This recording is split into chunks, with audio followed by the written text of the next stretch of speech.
Dr. Eric Kelly III and a host of phenomenal speakers from all around the globe for this 7-day virtual event that you don't want to miss. The mission of the Black Business Expo is to raise scholarship money from kids all the way from high school all the way from college. The Black Business Olympics is one of the largest Black business showcases in the world. It is an opportunity for businesses and companies to showcase their businesses globally. We are going to be giving away laptops up to $5,000 away to students.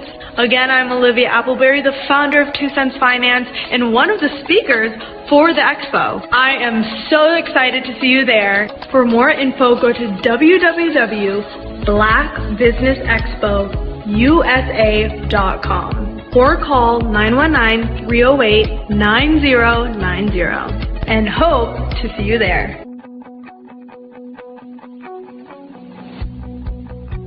I am Black Business.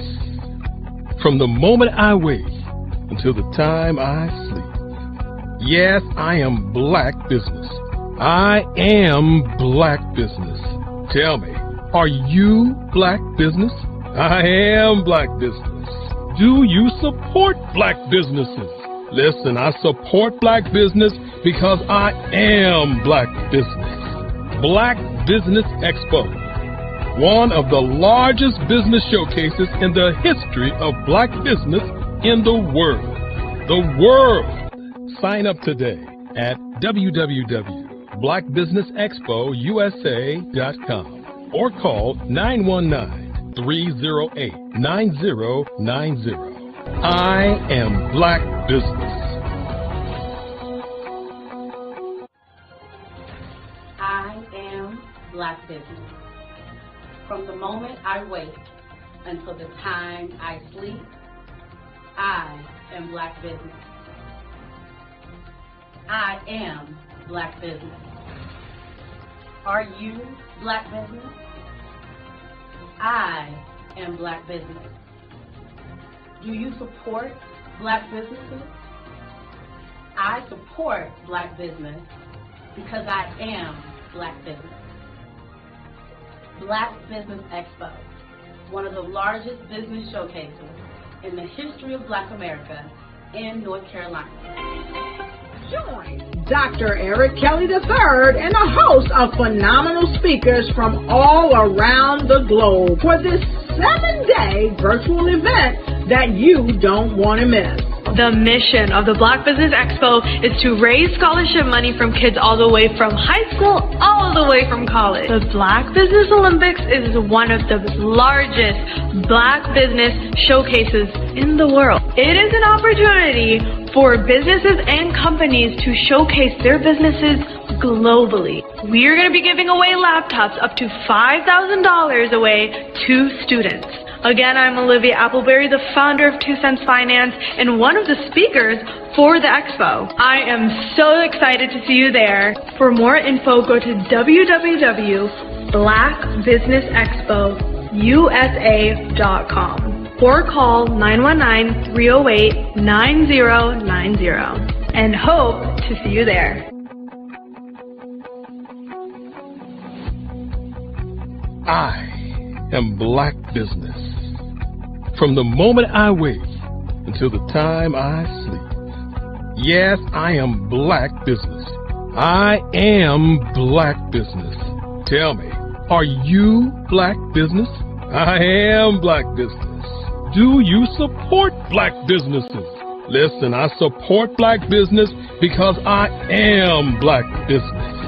Black Business Expo, one of the largest business showcases in the history of Black business in the world.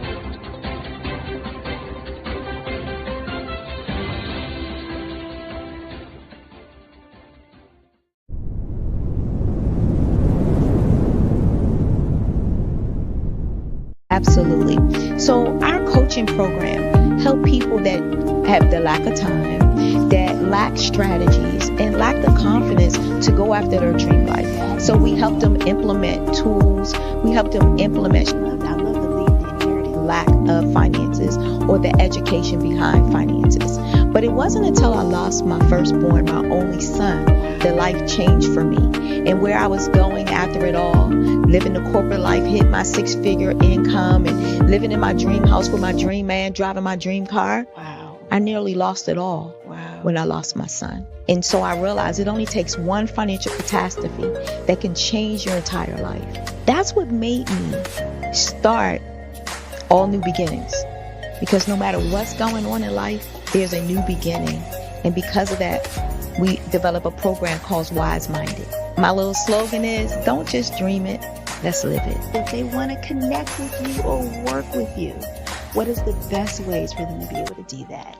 Well, for my social media guru, you can connect with me on every single social media platform as Tanya T. Wallace.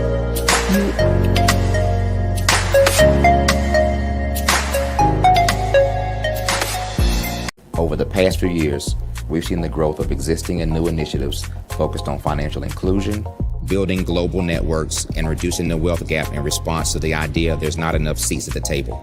Whether their outcomes are to increase the representation of Black executives on corporate boards, ensure an inclusive global economy, or to create new U.S. African commercial pathways, the strategies are often carried out by separate programs. The question is, should they be? With the continent of Africa being home to more than half of the world's fastest growing economies, the youngest workforce, over 400 companies generating more than $1 billion annually, 700 generating more than $500 million annually that are poised for growth, and being the destination of nearly $5 billion in venture capital in 2021. Diversifying U.S. and Africa commercial engagement by building bridges between African businesses and their U.S. diaspora should begin being seen as mutually beneficial. From helping to reduce Africa's enormous capital gap to catalyzing two-way trade opportunities, the COVID-19 global pandemic hopefully has taught us that global challenges and opportunities are more interconnected than we thought.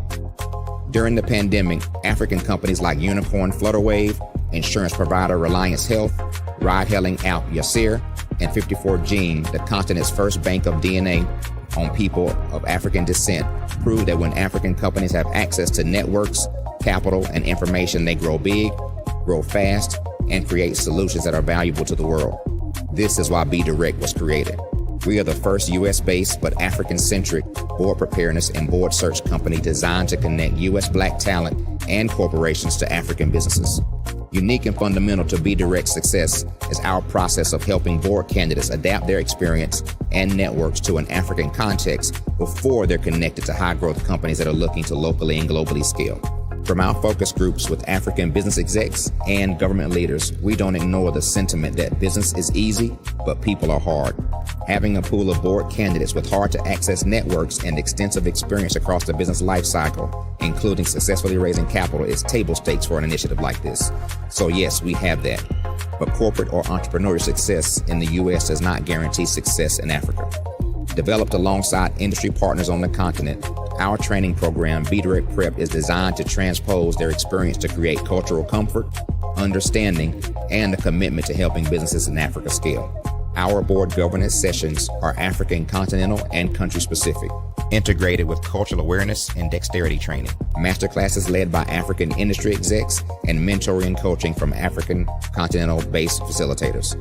But even more unique to Be Direct Prep, we cap off our training program with an immersion trip to help candidates that have not been to Africa before see and feel Africa's complexity and opportunity from African soil. We all know traditional network-based board placement has historically left a lot of us out of ever really being in the paid board pipeline. Our strategy supports the work of many great organizations that are successfully filling seats at U.S. board tables by creating more tables for those that are still left on the sideline. It's time to start seeing the role and value of U.S. Black talent and businesses on the continent of Africa differently. Old perceptions and habits limit economic inclusion. Let's transition Black talent and the African businesses they will support from the periphery of the global economy to its core. Living in a global lockdown, we all know now how fast local and global economies can change, and see the value of having businesses that hire, strengthen local value chains, and even grow globally. Status quo in any form holds back progress. We must democratize U.S.-Africa commercial engagement by socially and economically connecting cultures that have long been disconnected. It's time for Africa's U.S. diaspora to redefine their global value by helping African businesses scale continentally and globally.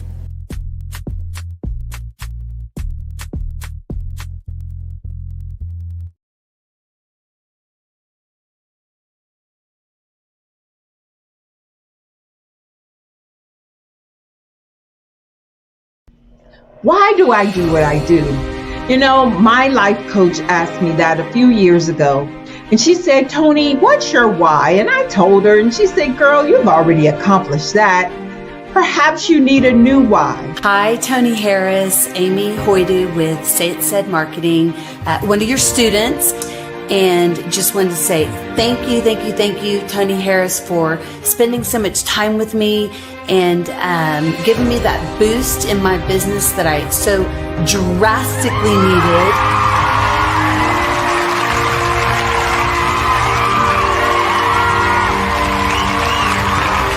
My why is to touch, move, and inspire my clients to take drastic steps to be better than they were before they met me. I'm a resource. I'm a connector. I want to help people build deeper relationships that are beneficial to their life and business. That's what I do best. So, first thing you got to do is show up. And speaking is a way to magnetically attract your ideal client to you. How many of you use social media that way? Absolutely, and this is how you look to the world. Drastic steps are the steps that are needed to be successful. And my business is drastic denotes a mindset.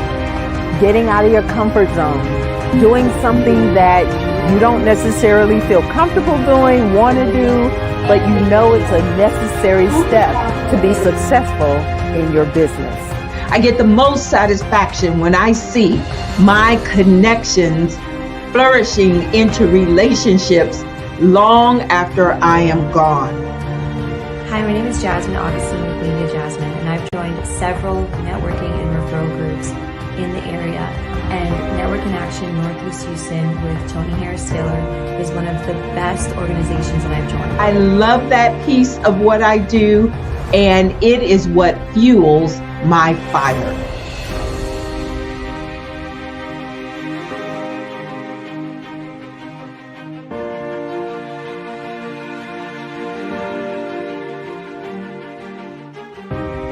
My name is Tony Harris Taylor, saying take a drastic step today for a fantastic tomorrow.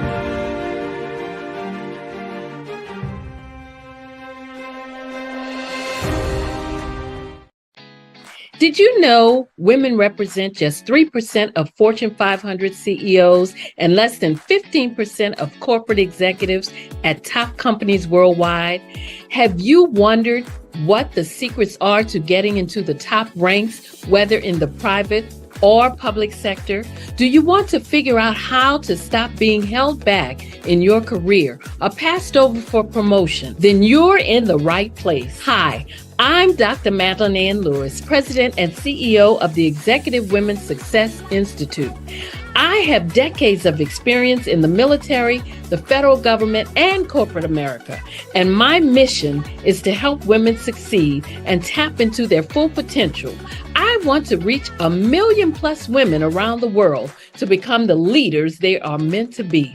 So if you want to move into a management or executive level position, or maybe you are a female veteran transitioning out of the military into business entrepreneurship, then reach out to the Executive Women's Success Institute at 301-693-3284. Let us get you on the fast track to success.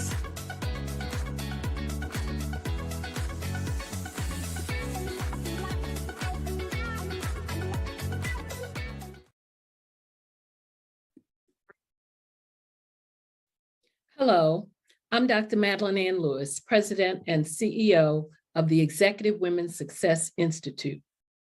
And my genius is helping women accelerate the path to success.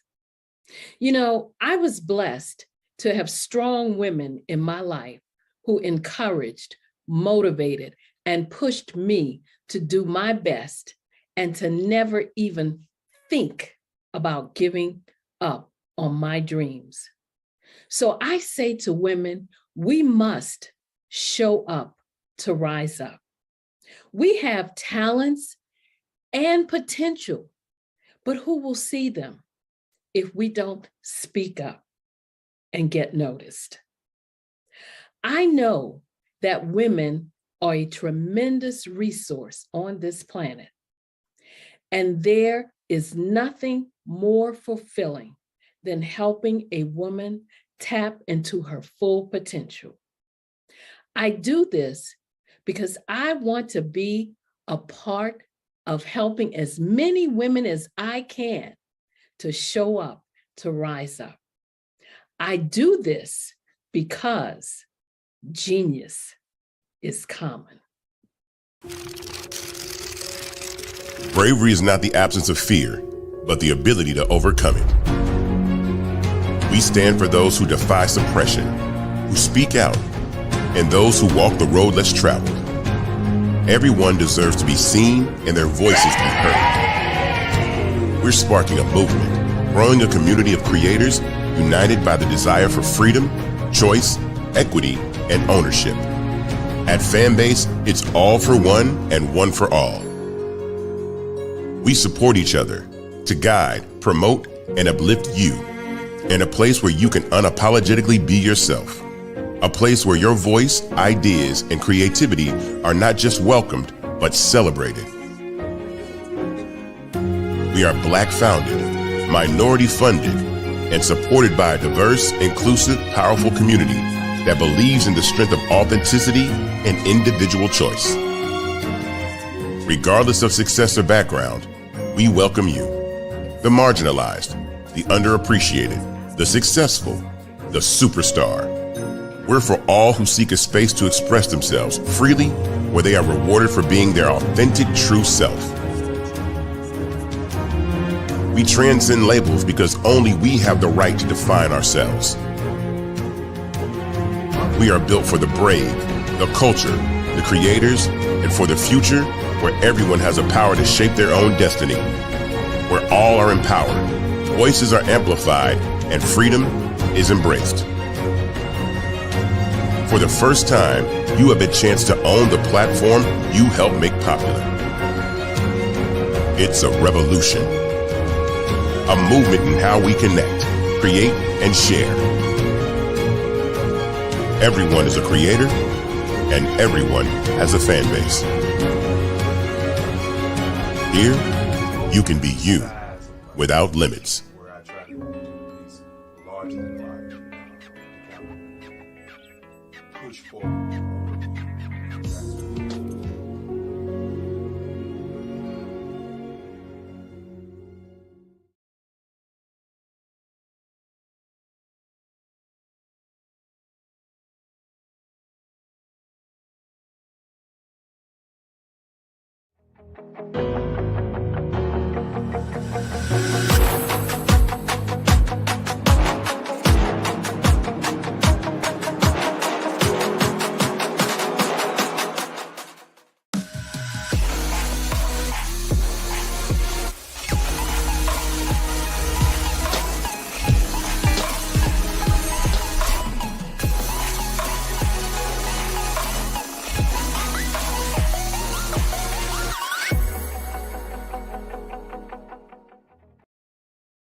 The Black Business Expo's mission is to raise funds for high school seniors going to college or K-12 entrepreneurs.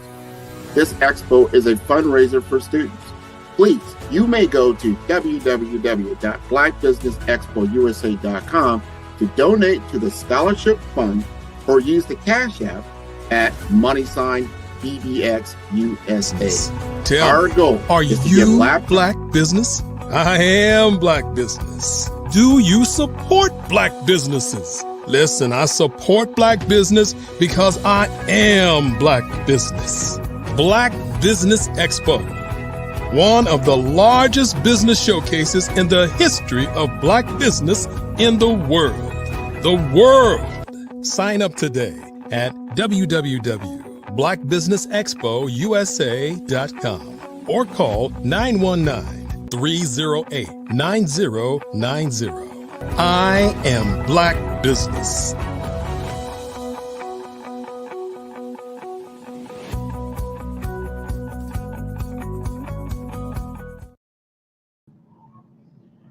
Good day, business owners, entrepreneurs, thought leaders, and corporations.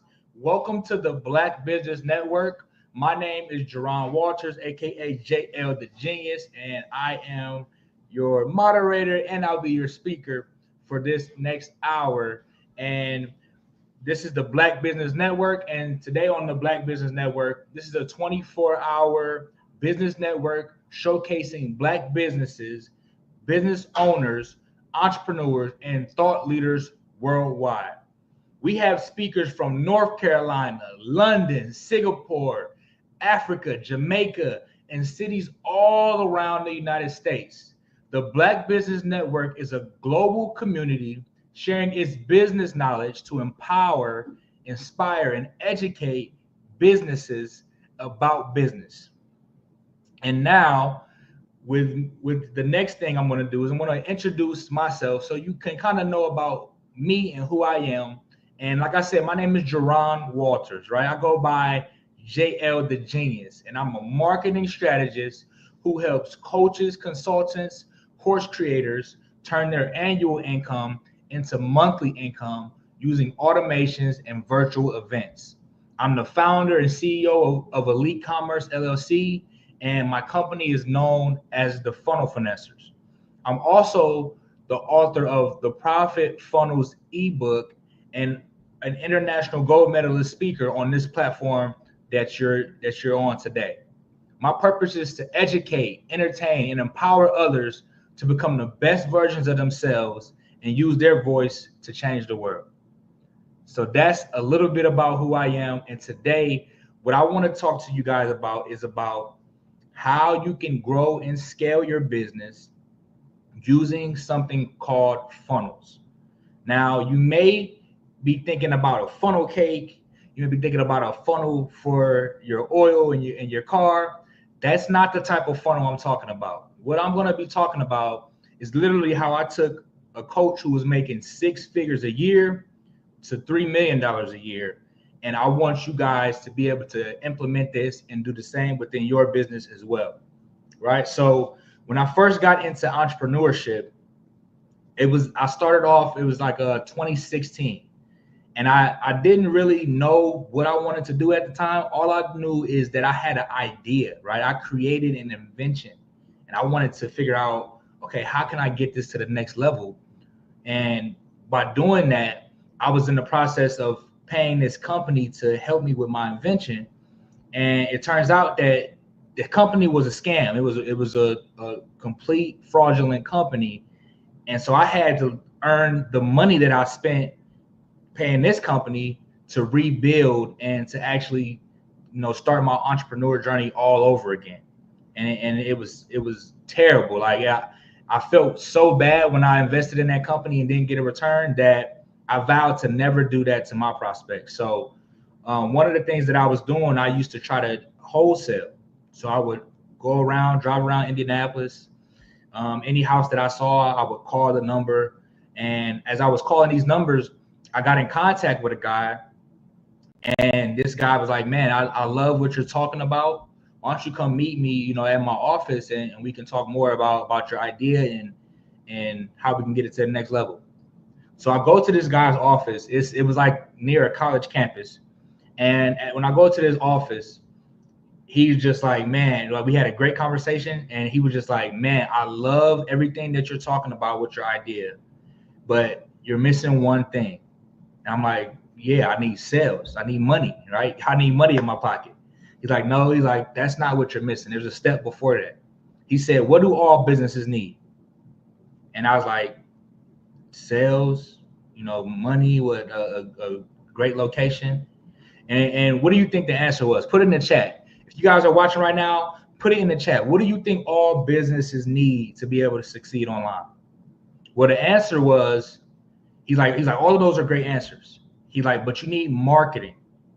And he told me, The only reason that a person who has a worse product than yours is selling more than you is because they have a better marketing strategy.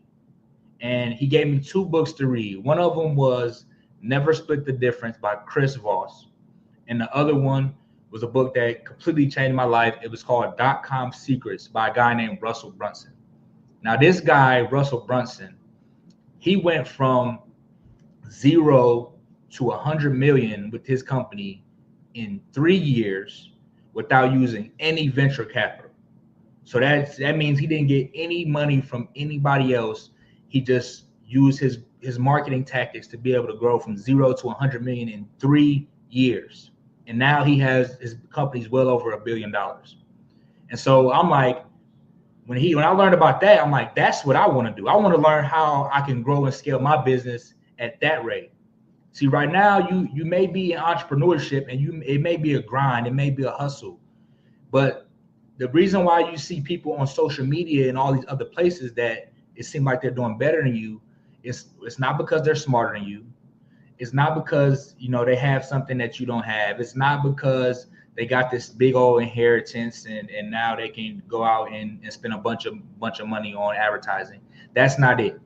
The main thing is you are using the wrong vehicle, right? They're just using a better vehicle than you. So if I say, let's get in the lake, let's race. We're gonna race. And you start swimming. And me, I grab the rowboat. So I'm gonna get in the rowboat while you're swimming, and if we're going a mile, who's gonna win that race? I'm gonna win that race, right? But let's say I give you the rowboat, and then I hop in the speedboat. Now who's gonna win that race? Probably me. And it's not because, like I said, it's not because I'm smarter than you or anything like that. It's the vehicle that I'm using. And if you want to know how these multi-millionaires and billionaires are growing and scaling so fast, it's because they're using a vehicle, and their vehicle is sales funnels. Your vehicle might be an old dull website or something like that. You still may be telling people to go to your website, and that's why you're not making any money. That's why you're not making any growth or progress or sales, because when it comes to marketing, a confused mind always says no. So when they come to your website, you have all these different links and different tabs and different places people can go.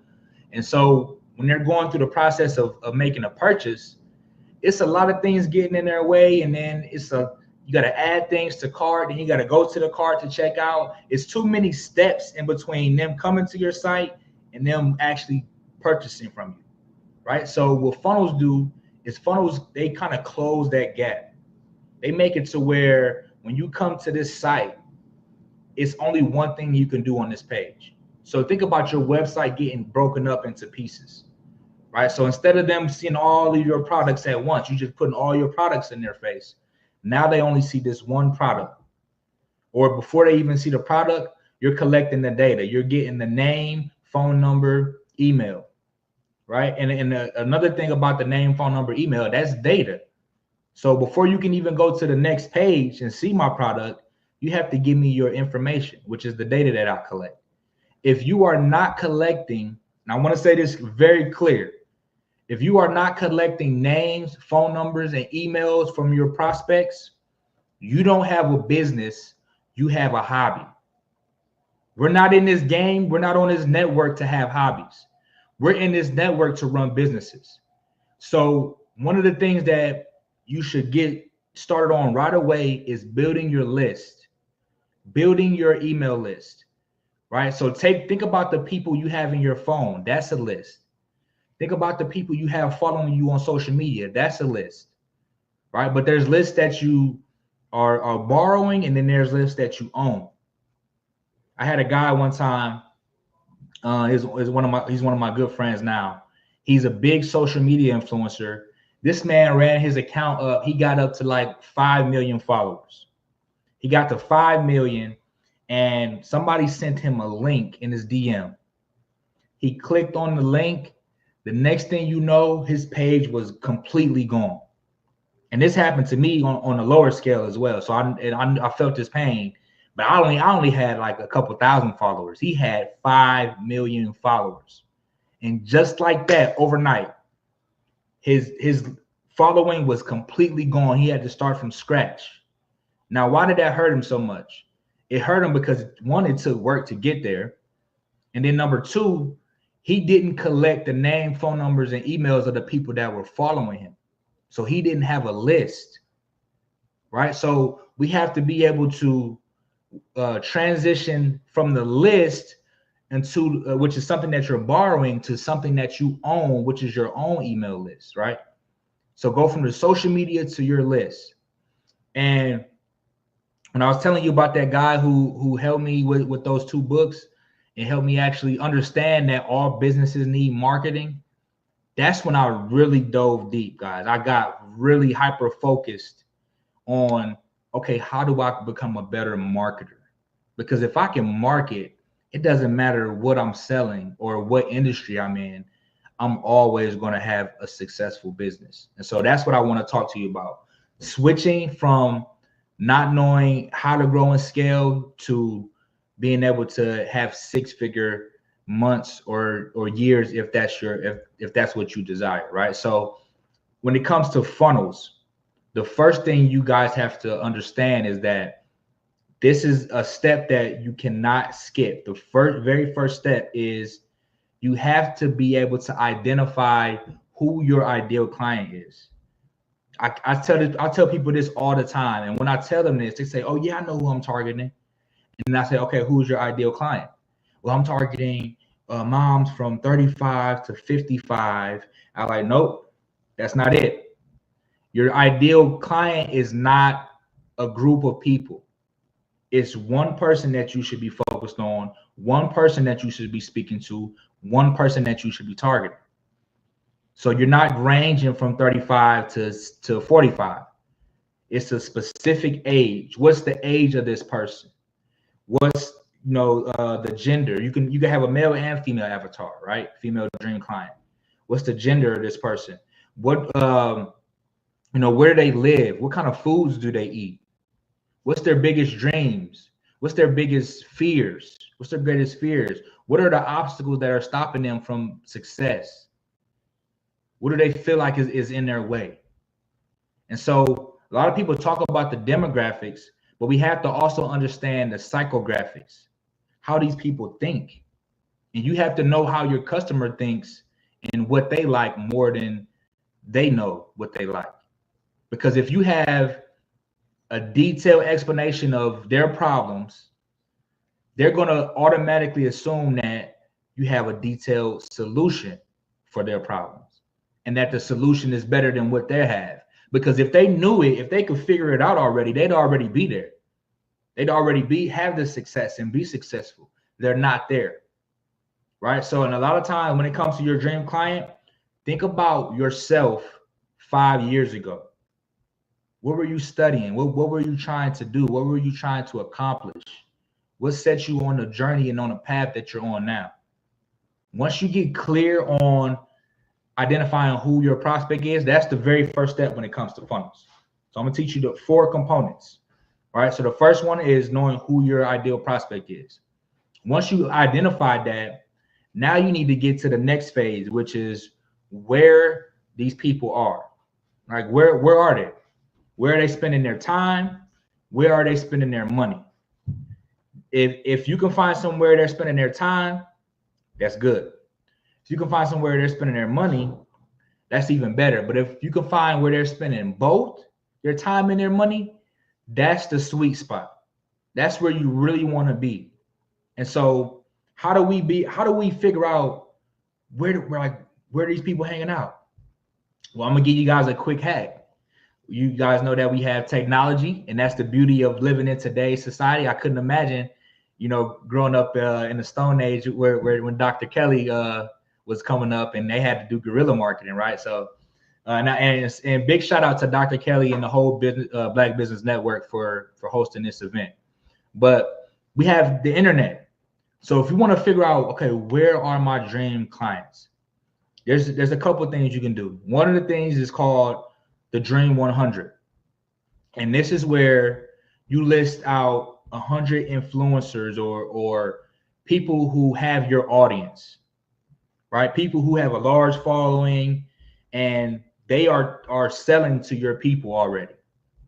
That's one way. That's one hack where you can list these people out, and you within these big names, you can find in the comment sections and on their Instagrams, on their Facebooks, YouTubes, you can find your audience talking in the comments. A lot of times these people have so large followings that they can't reach out to everybody. They can't assist everybody. And that's where you come in. But don't come in needy, come in adding value. You always want to add value first.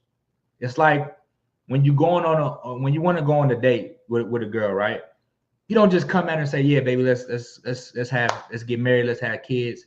Like, she gonna turn you down. She gonna be like, who are you? I don't even know who you are.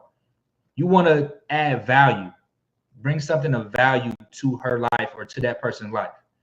So that's one of the ways you can find them, is by going and creating a list of 100 top influencers and figuring out, it could be Facebook groups, it could be Instagram pages, it can be Facebook profiles, it can be YouTube channels, it can be blogs, it can be newsletters, anything that you can think of where your people might be consuming the information or consuming these people information. That's where you want to go.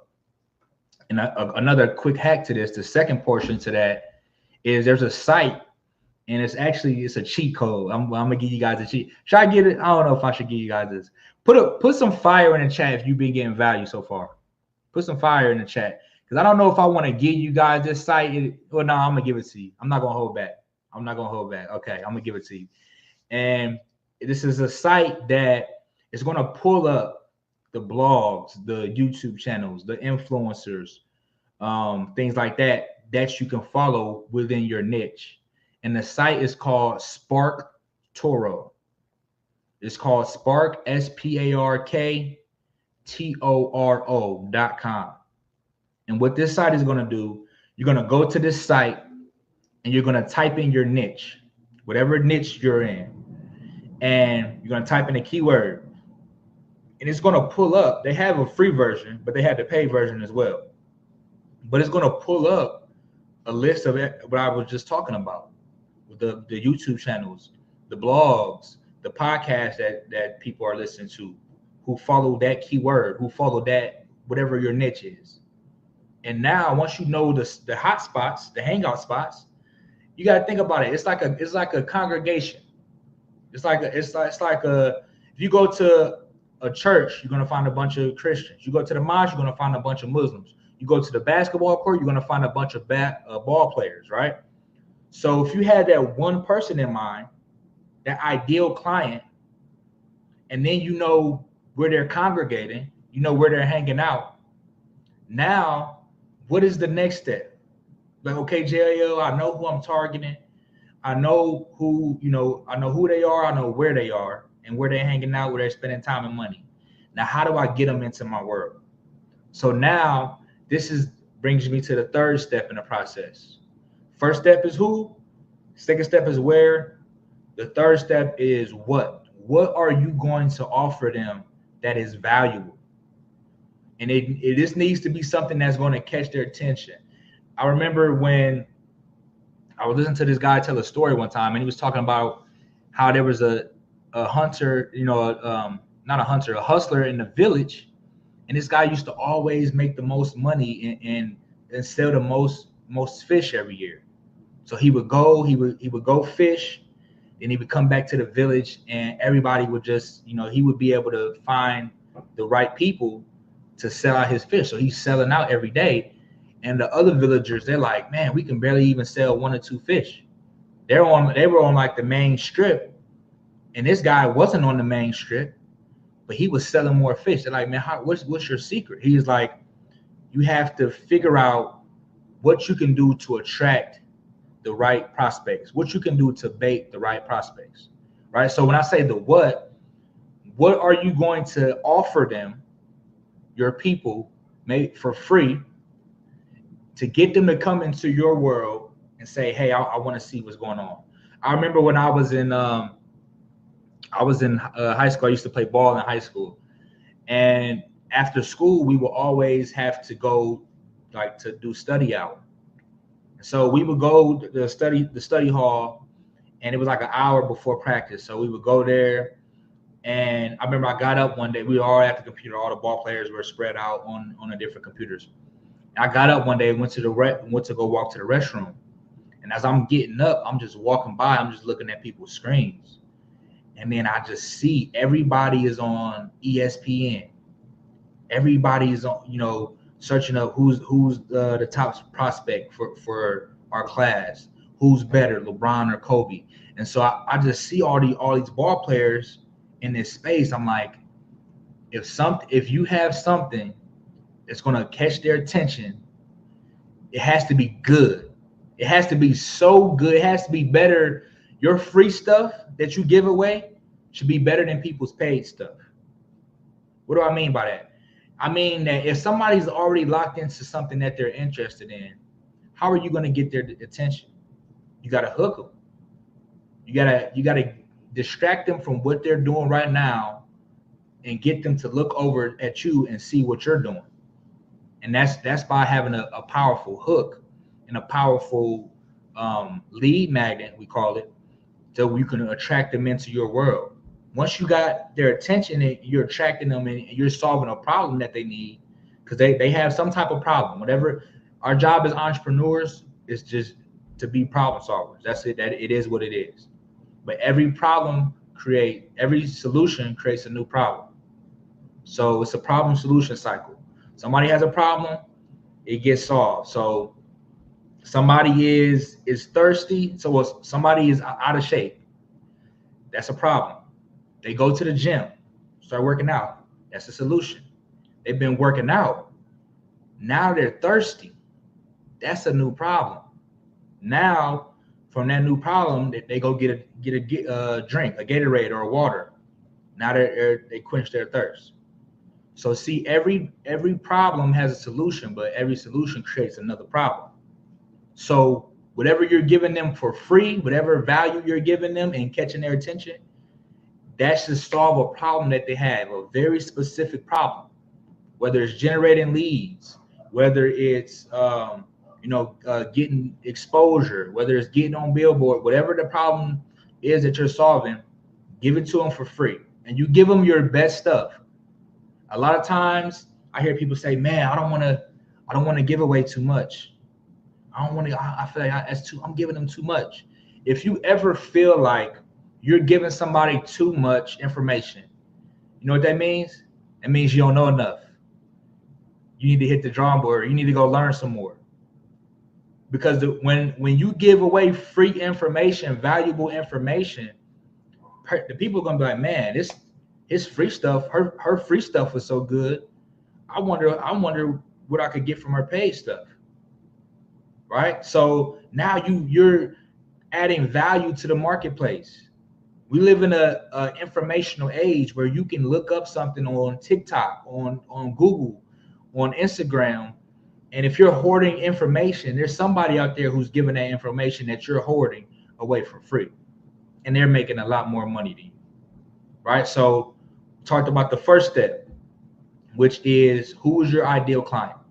The one person. Second step is where are they hanging out? Where are they congregating? Birds of a feather flock together.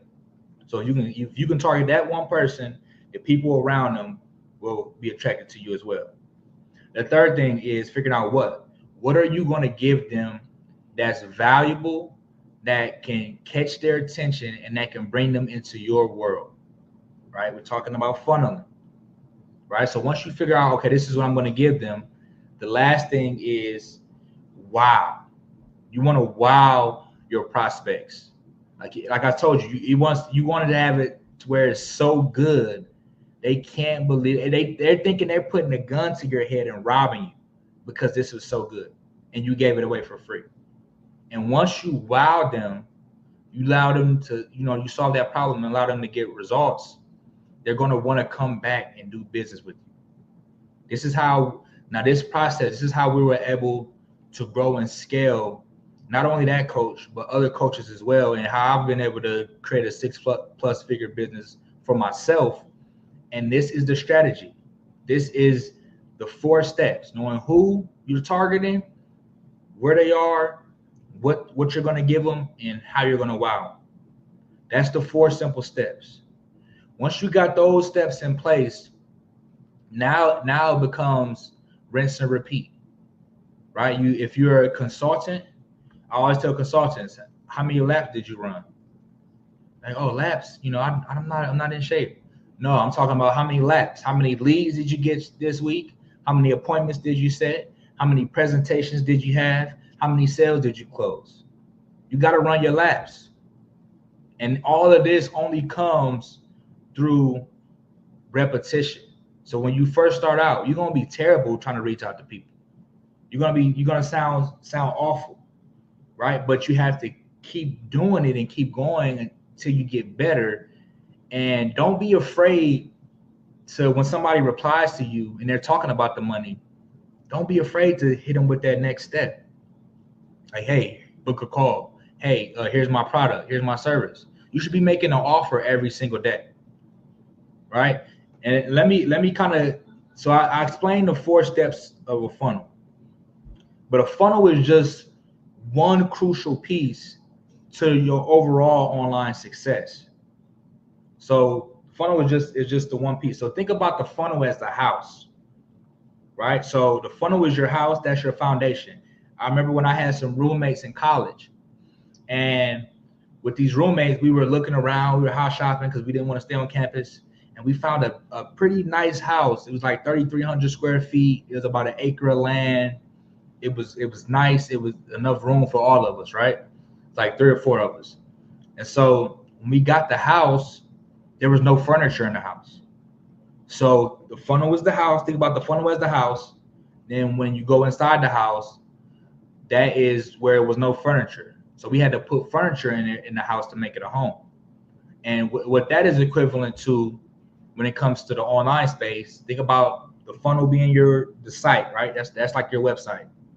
But the words that go on the page, the words that go inside of the funnel, that is what gets people to move. That is what causes them to react. That's what causes them to click a link. That's what causes them to book a call. It's the words on the page. We call that copywriting, right? So if you're hooking somebody in, you have to have a nice headline, right? So the funnel is the foundation. That's the house.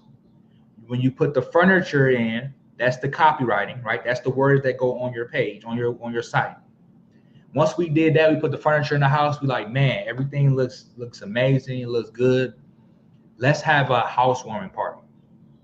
We feeling good. We feeling nice. We're like, man, we're gonna invite everybody up, man. We're gonna have a housewarming. And with a housewarming, that was our what you call offer, right? So we said, what's gonna be our offer for the housewarming? We're gonna have good food, good music, good drinks. That was our offer for a housewarming. So the funnel is the house. The furniture that goes in the house, that's the copywriting. That's equivalent to the copywriting. And then the good food, good music, good drinks, that's equivalent to our offer. So for you, it'd be like, what are you selling? Don't just sell t-shirts. Sell the shirt, sell a hat and some socks as a bundle. Don't just be a commodity. Stand out, be different, create something that nobody else has, and start the new trend. Be the new trendsetter, right? So once we created our offer, which was the good food, good music, good drinks, the next thing we did was like, okay, now we got our offer. Let's invite everybody over to the house. So we're gonna text everybody we know. So we start texting everybody we knew. Hey, come, we having a housewarming. Pull up. We having a housewarming. Come by the house. And that's equivalent to traffic. So traffic are the people coming, because you can have the best funnel in the world, the best copywriting, the best offer, but if nobody shows up, that housewarming party is as good as a haunted house. Is dead, right? Nobody's showing up. So you got to get the people, the traffic into the house. Who was the traffic? We just talked about that. That's your ideal client. The traffic is your ideal client. Where do you get the ideal client? We talked about where to get them. I gave you the site Spark Toro. I told you to look up 100 people who influence your people. That's where you find them, and then you bait them in with whatever you have to offer for free, whatever your lead magnet is, and then you have to get them results. If you don't get your people results, your reputation is going to follow you everywhere you go. It's like you can't run from your shadow. So make sure that whatever you do it with excellence. And when you start doing things out of spirit of excellence and you demand that from yourself, you can demand that from others. And others will see that you're excellent, and you'll start attracting new opportunities in your life that you didn't have before, because you're vibrating at a higher level. You're moving with excellence. But if you're out here just willy-nilly, if you're out here not taking your business serious, this message is probably not for you. But if you're somebody who do want to get to that next level, and you do want to scale, and you do want to, grow and turn your yearly income into your monthly income, I want to invite you guys to come schedule a call, complimentary, a 15-minute session with me or one of my team members. And all you have to do is go to funnelfinessers.com,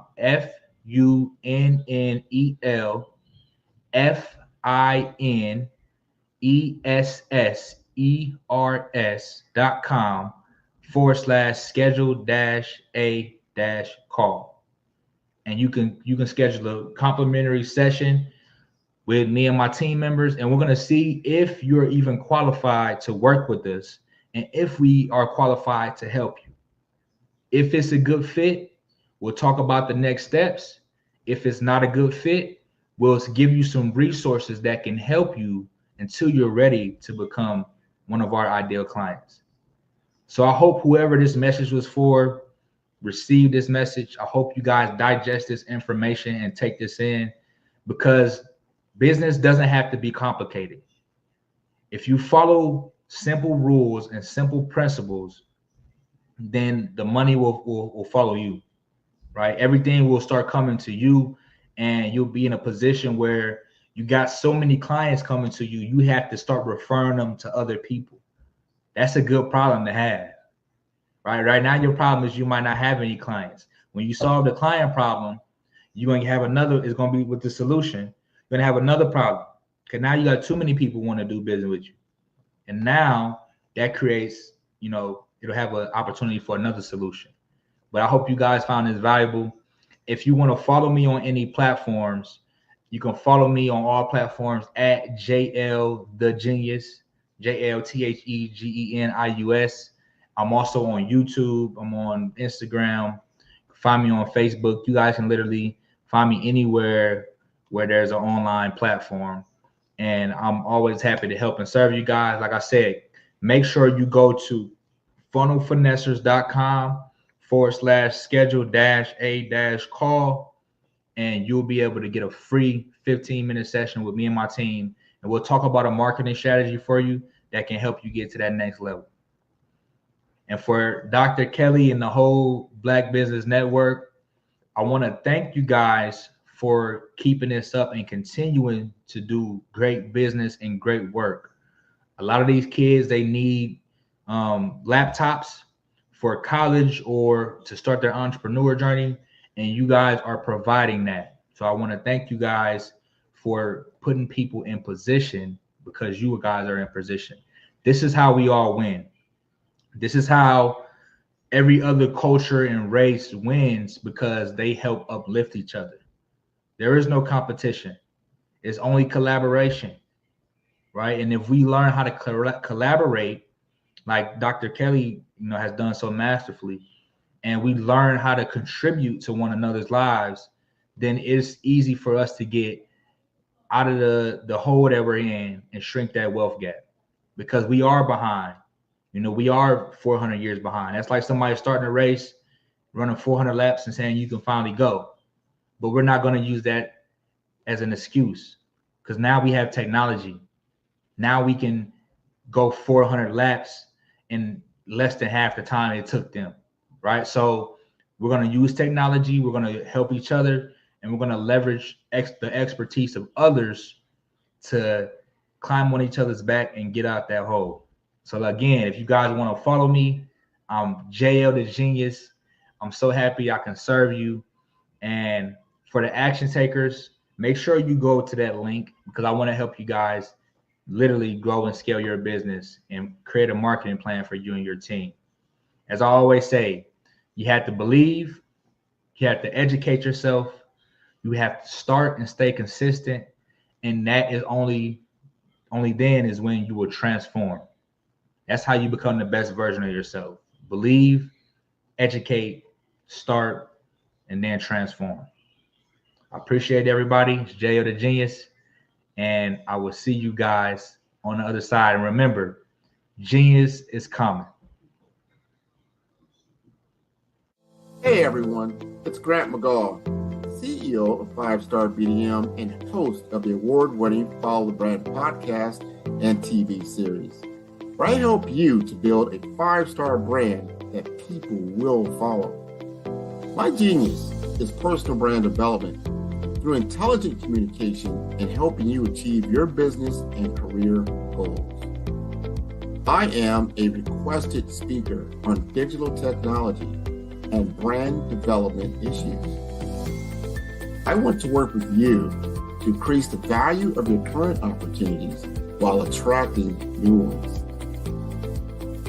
Every one of you is unique, and we all share challenges that can be addressed through smart branding.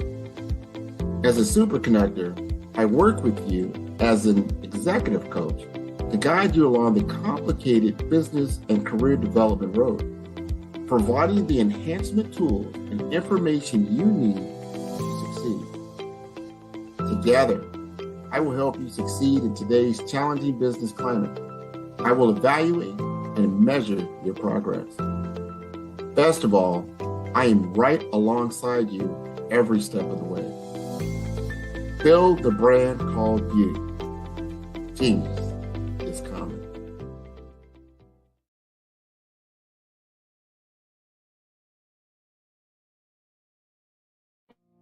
Did you know that approximately 333.34 million businesses exist today, according to a report from 2021? And you may be one of those businesses, or maybe you're not in the business market yet, but you're aspiring to be a business owner.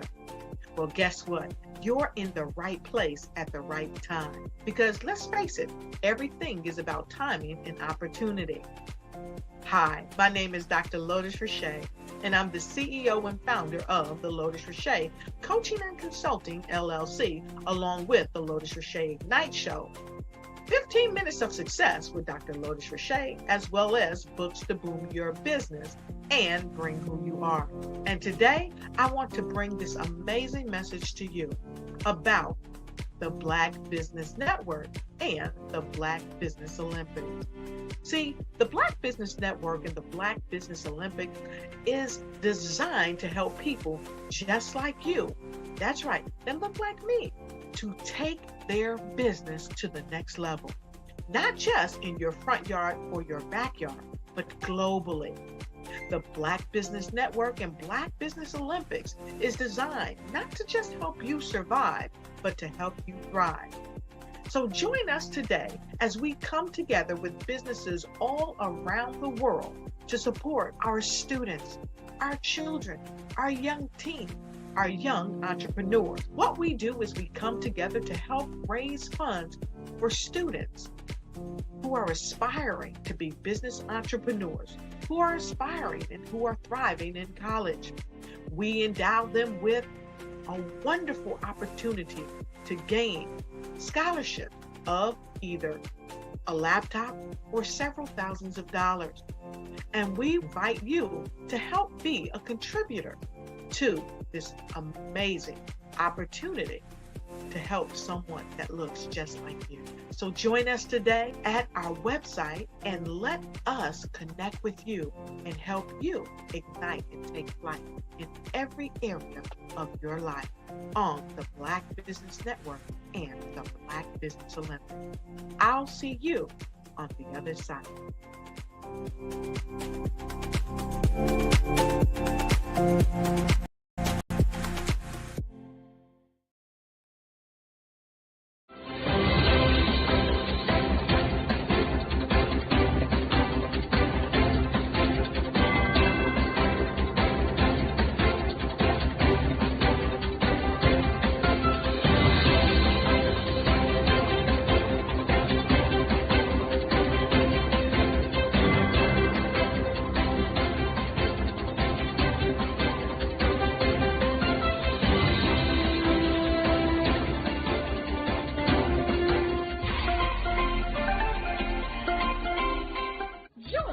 Dr. Eric Kelly III and a host of phenomenal speakers from all around the globe for this 7-day virtual event that you don't want to miss.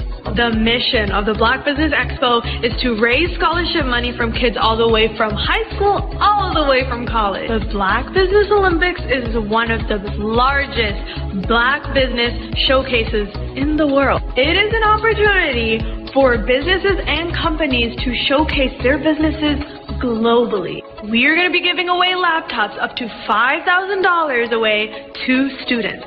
Again, I'm Olivia Appleberry, the founder of 2 Cents Finance and one of the speakers for the expo. I am so excited to see you there. For more info, go to www.blackbusinessexpousa.com or call 919-308-9090 and hope to see you there. I am Black Business. From the moment I wake until the time I sleep. Yes, I am Black Business. I am Black Business. Tell me, are you Black Business? I am Black Business. Do you support Black businesses? Listen, I support Black business because I am Black Business. Black Business Expo, one of the largest business showcases in the history of Black business in the world. The world! Sign up today at www.blackbusinessexpousa.com or call 919-308-9090. I am Black Business. I am Black Business. From the moment I wake until the time I sleep, I am Black Business. I am Black Business. Are you Black Business? I am Black Business. Do you support Black businesses? I support Black business because I am Black business. Black Business Expo, one of the largest business showcases in the history of Black America in North Carolina. Join Dr. Eric Kelly III and a host of phenomenal speakers from all around the globe for this 7-day virtual event that you don't want to miss. The mission of the Black Business Expo is to raise scholarship money from kids all the way from high school, all the way from college. The Black Business Olympics is one of the largest Black business showcases in the world. It is an opportunity for businesses and companies to showcase their businesses globally. We are going to be giving away laptops up to $5,000 away to students. Again, I'm Olivia Appleberry, the founder of 2 Cents Finance and one of the speakers for the expo. I am so excited to see you there. For more info, go to www.blackbusinessexpousa.com or call 919-308-9090 and hope to see you there. I am Black Business. From the moment I wake until the time I sleep. Yes, I am Black Business. I am Black Business. Tell me, are you Black Business? Black Business Expo, one of the largest business showcases in the history of Black business in the world.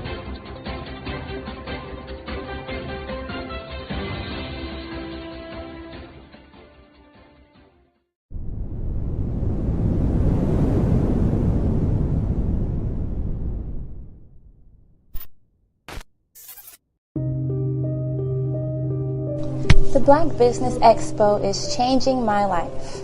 This year, they are giving away laptops and even $5,000 in cash to students just like me.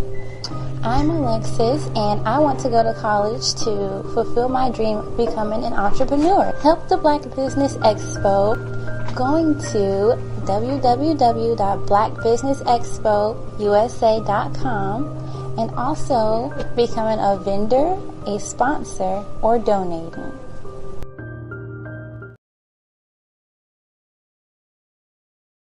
Phenomenal Tanya T. Wise, who is here from the great state of Maryland. Tanya, welcome and thank you for being with us today. Can you indulge our audience a little bit and tell them just a little bit more about who you are and what it is that you do? Well, I love being able to talk to people and have a magnetic attitude, being able to just show them. So I always like to say, level up is Coach at Tanya T. Wise here. So can you tell our audience, just give them a teaser about what your presentation will be about? So my philosophy is that we should all be living our dream life. So tomorrow I'm going to talk about how you start living your dream life. What are some of the things that you thought about in your childhood that you just kind of let go and dormant? Wow. And I want to reignite that and just give you some pointers and some tips, some tools, some strategies to be able to start living your best life now. And guess what, Wanda? And leave an inheritance for your legacy. Oh my goodness. Okay, I know that's resonating with a lot of people. I've heard that you have a dynamic coaching program. Can you tell us a little bit more about that? Absolutely. So our coaching program help people that have the lack of time, that lack strategies, and lack the confidence to go after their dream life. So we help them implement tools, we help them implement strategies, as well as give them resources so that they can live their best life now and leave that inheritance. Wow. Oh, I love that. I love the leave the inheritance part.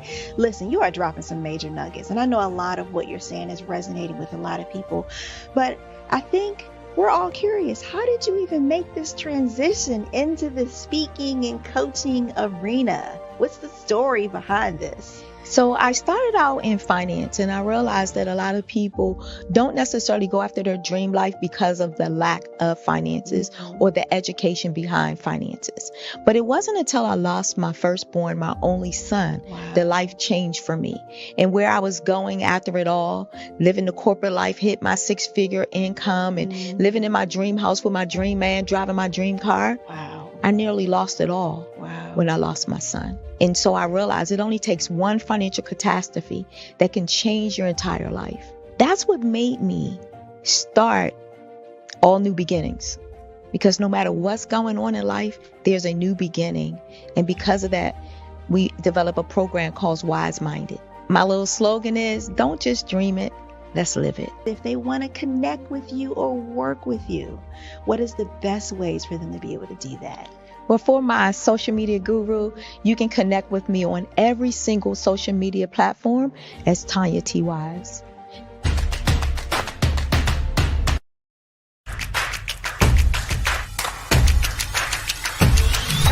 How are you? I'm good. Where's my popcorn, dude? Listen, if you do a good job on this interview, you get some popcorn. That's the deal. That's the deal you make with your nuggets. Ow!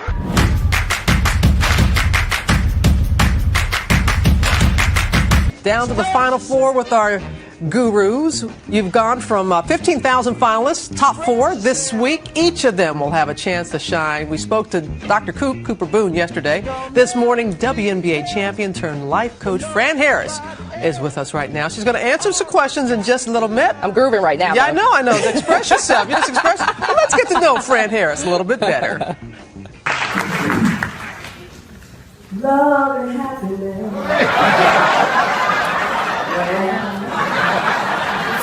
That is how I'm feeling tonight. I'm feeling loved, I'm feeling happy, I'm also feeling humbled and ignited by this award. I know that what starts here changes the world, but I also believe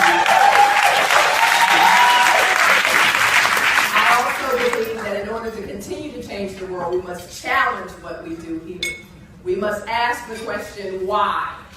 We must ask the question, why not? Why are there not more Black instructors at the University of Texas? Why are there not more female athletic directors in the country? Of course, most importantly, why did it take them so long to get Bluebell ice cream back?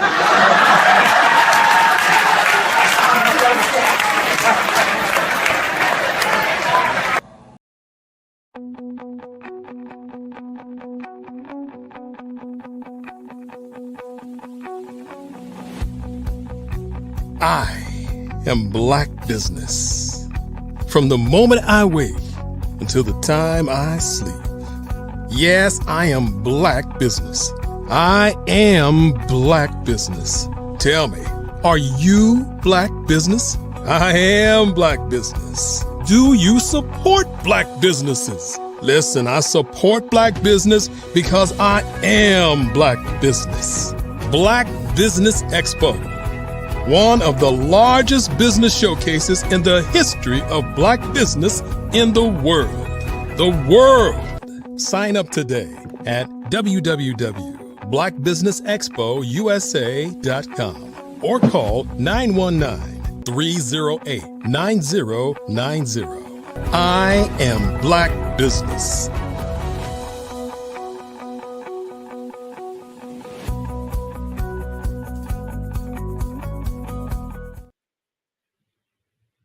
Good day, business owners, entrepreneurs, thought leaders, and corporations. Welcome to the Black Business Network. My name is Sidney Wormsby, and I'm your business moderator for this session on the Black Business Network. The Black Business Network is a 24-hour business network showcasing Black businesses, business owners, entrepreneurs, and thought leaders worldwide. We have speakers from North Carolina, from London, from Singapore, Africa, Japan, and cities all over the United States. The Black Business Network is a global community sharing its business knowledge to empower, to inspire, and to educate businesses about business. Our first speaker on this session will actually be none other than yours truly. And I'll be talking a little bit about leadership and some of the impact that leadership has, or the role that leadership plays in growing your business and your organization. So for those who've not seen me on the Black Business Network before, I am the owner and founder of an organization called Huertas e Decus, which is Latin for excellence and distinction. And we are a business growth practice that focuses on doubling businesses' profits within less than 12 months, using a concept of small change to big things. And so I'm dealing with companies all the time who are looking to grow, looking to change, either from an area where they've plateaued and they want to get to another level, or in some cases where they are in distress and needing to transform their organization just to stay viable, or in other cases where they've had years of success, but again, looking to go into new markets to explore different things, or maybe to acquire other businesses. So in all of those aspects, really looking at change. So change is something that I've been involved with both on my corporate side and on my consulting side, and one of the conversations I want to have today. In terms of my background, as I just alluded to, I have a background in corporate America, being an exec at senior level for several Fortune 50 companies, Mead Corporation, Citigroup, JP Morgan Chase, PepsiCo, and a couple other organizations at the global level, global product level, global operations level, or at the business unit management level, regional, as well as plant locations in terms of startups. So on the strategy side, as well on the operations execution side, but also entrepreneurial roles and responsibilities as a owner and founder of my own consulting practice, but also as the owner and operator of a restaurant business as well. I've also been an educator, so I've been an adjunct professor at a couple of local universities within the New York City area. And so for me, I know the business of business, and I've had the opportunity to deal with it. And again, all of those different environments as from a theoretical perspective on the academic side, from the corporate side, on the implementation and practical side, but also as an entrepreneur on the operation and practical side. So I'm going to give you some feedback on leadership today relative to growing an organization that I've been able to use within all of those experiences, as well as being able to help others implement them in their organizations. So I'm going to start with a couple of quotes to really try and tee up the conversation of leadership and the conversation of change through leadership. And one is by Peter Drucker, who's a famous consultant in business and organizational development. And his quote was this: "The greatest danger in times of turbulence is not the turbulence, but it is to act with yesterday's logic." Again, the greatest danger in times of turbulence is not the turbulence, it's to act with yesterday's logic. So when things are changing and turmoil and chaotic, the danger in and of itself isn't the chaos. The danger is to deal with that chaos with the thinking, with the mindset that we had prior to the chaos in yesterday's logic.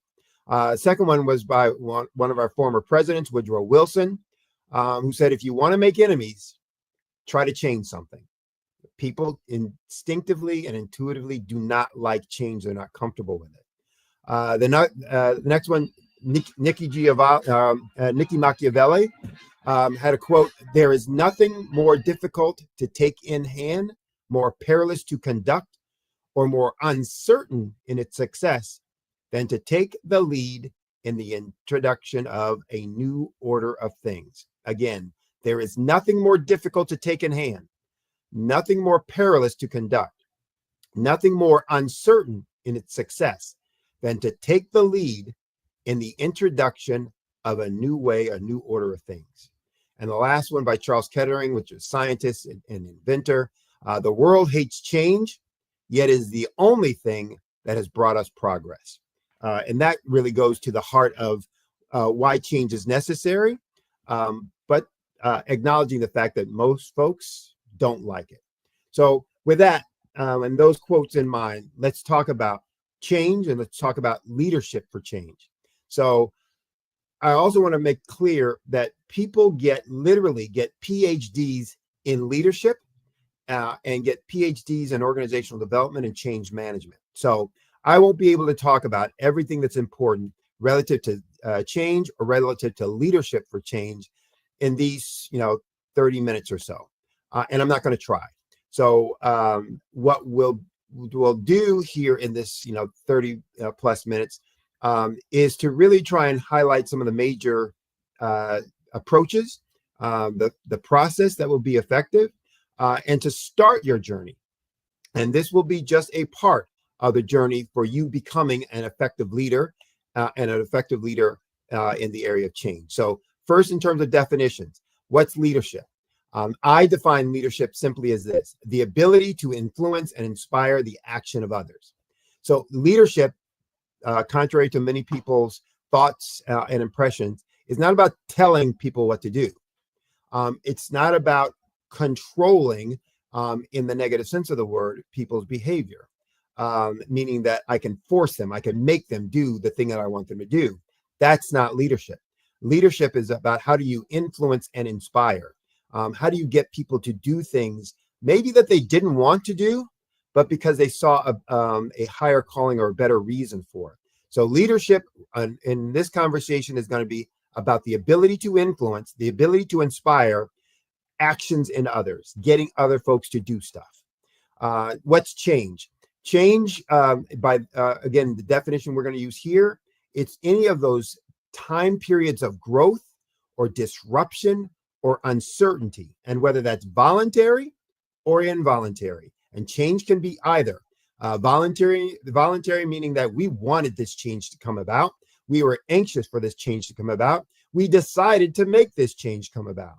Or change can be involuntary. Something happened out of our control and we're dealing with it. So think about people who had their houses or homes or businesses destroyed because of a hurricane or a tornado. That wasn't voluntary, but they still had to deal with the change. Versus those folks who decided they were going to grow their business by acquisition. They were going to buy another company and incorporate that new company into their existing company. That's voluntary change. It's still, both of them still are about disruption. They're still about uncertainty. And the intention of those changes, when they're voluntary especially, is to make sure that we're getting better, that we're progressing, that we're moving forward. So those will be the definitions that we're going to be working on or working with in this conversation. So if you're going to lead change, so if you're going to be a leader for change, the first thing that you need to do is focus on yourself. And that sounds hard, but if you can't lead others, if you can't lead yourself, and so we're going to first get ourself right. And so as a leader, you're going to first focus on your mindset and understanding what your mindset is and what your mindset needs to be. And so the first question you're going to be asking yourself is in preparation for leadership for change is, why am I doing this? What's the point? And why am I going to put myself through the things that I'm going to need to do going forward? Why am I initiating this? And it's important from my perspective, my opinion is it can't be for something that is just self-gratifying, for publicity, for promotion, for a raise, or any of those other kinds of things. And why do I say that? Although those things would be nice to have, if that's your motivation for why you're going to make the change, those are all self-centered, and that's going to come through when you're trying to lead others.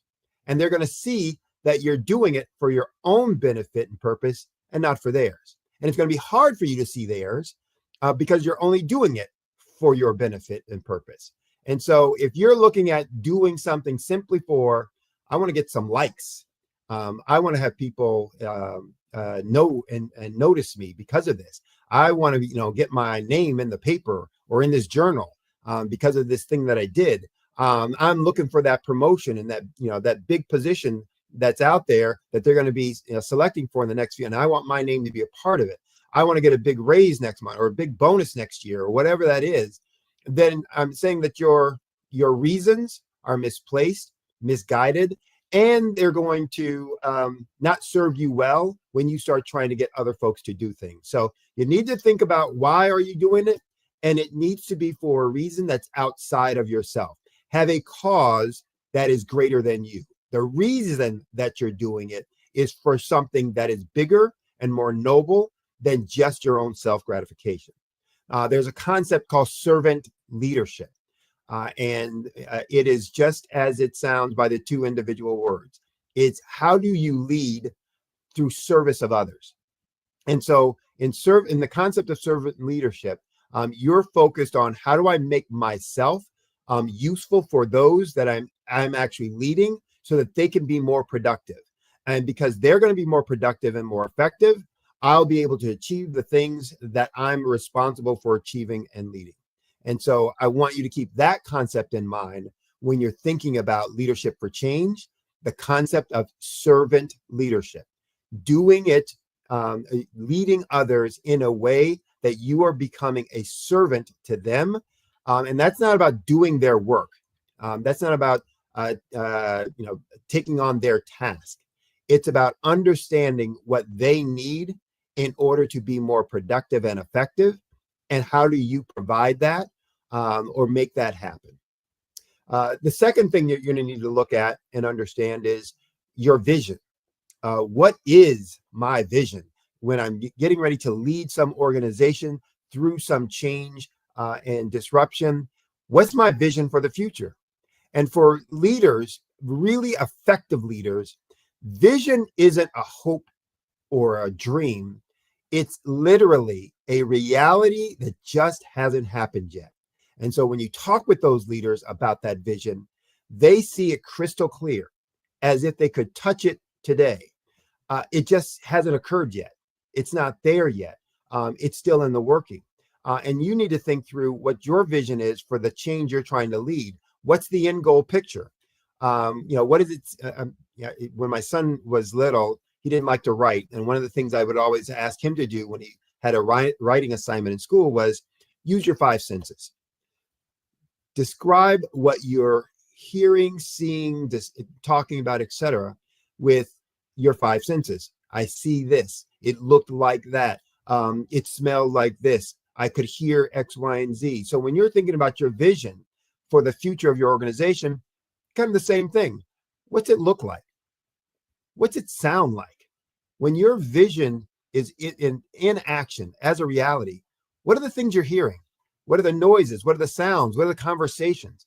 What are you seeing? How are people interacting with each other? What's going on? What's the activity that's taking place? What does it smell like? I worked in paper mills at one point, and if you've ever worked around a paper mill, there can be some interesting smells. And when people first, start working in a mill, they will often comment on those smells. And the folks who've been working there for a long time will always say that's the smell of money. Because that's for them, when they have those smells, they know that the plant is running and humming and money's being made for them as an employee, as well as for the organization. So you're looking at your vision or thinking through your vision, getting real concrete about what that is. What does it look like? What does it sound like? What does it smell like? What are the interactions, et cetera, et cetera, et cetera, so that you really understand what you're working towards, and that you can communicate what it is that you're working towards. When you're thinking about this vision, it needs to be a vision that is tied first and foremost to your values. Meaning, if you have a vision of something that is inconsistent with what you believe at your core, it will be hard or difficult for you to be authentic about that vision, about the commitment to that vision, about the communication of that vision. And so you want this to be something that flows through you really easily in the conversation and communication, but it also needs to be something that you can be committed to when someone challenges you on it, or when the times or situations challenge you on it. How committed to this vision are you? And if it's tied to your values, those things typically become inseparable then. And so you need to understand what is important to you as a value, as a belief, as a faith, and make sure that that is a part of the vision that you're looking at and looking for, or that you're bringing those values into the vision that you're creating for your organization going forward. Again, that helps you to be more authentic when you're discussing it. It also creates fewer contradictions, because if it's consistent with your values, then there's going to be fewer times when somebody challenges you on that and said, well, wait. What about X, Y, and Z? Or how is that consistent with A, B, and C? You'll be able to explain that in ways that are consistent with all the other things that you talk to them about, because again, it's tied to your core values. It becomes easier for you to explain. You're not thinking through, reaching for, how do I make sense of this? Because most of us don't have any trouble explaining what we believe. Sometimes we have trouble rationalizing our beliefs to other folks, but that's not because we can't explain it. It's because we're trying to, rationalize and justify why we should feel that way or why we do feel that way.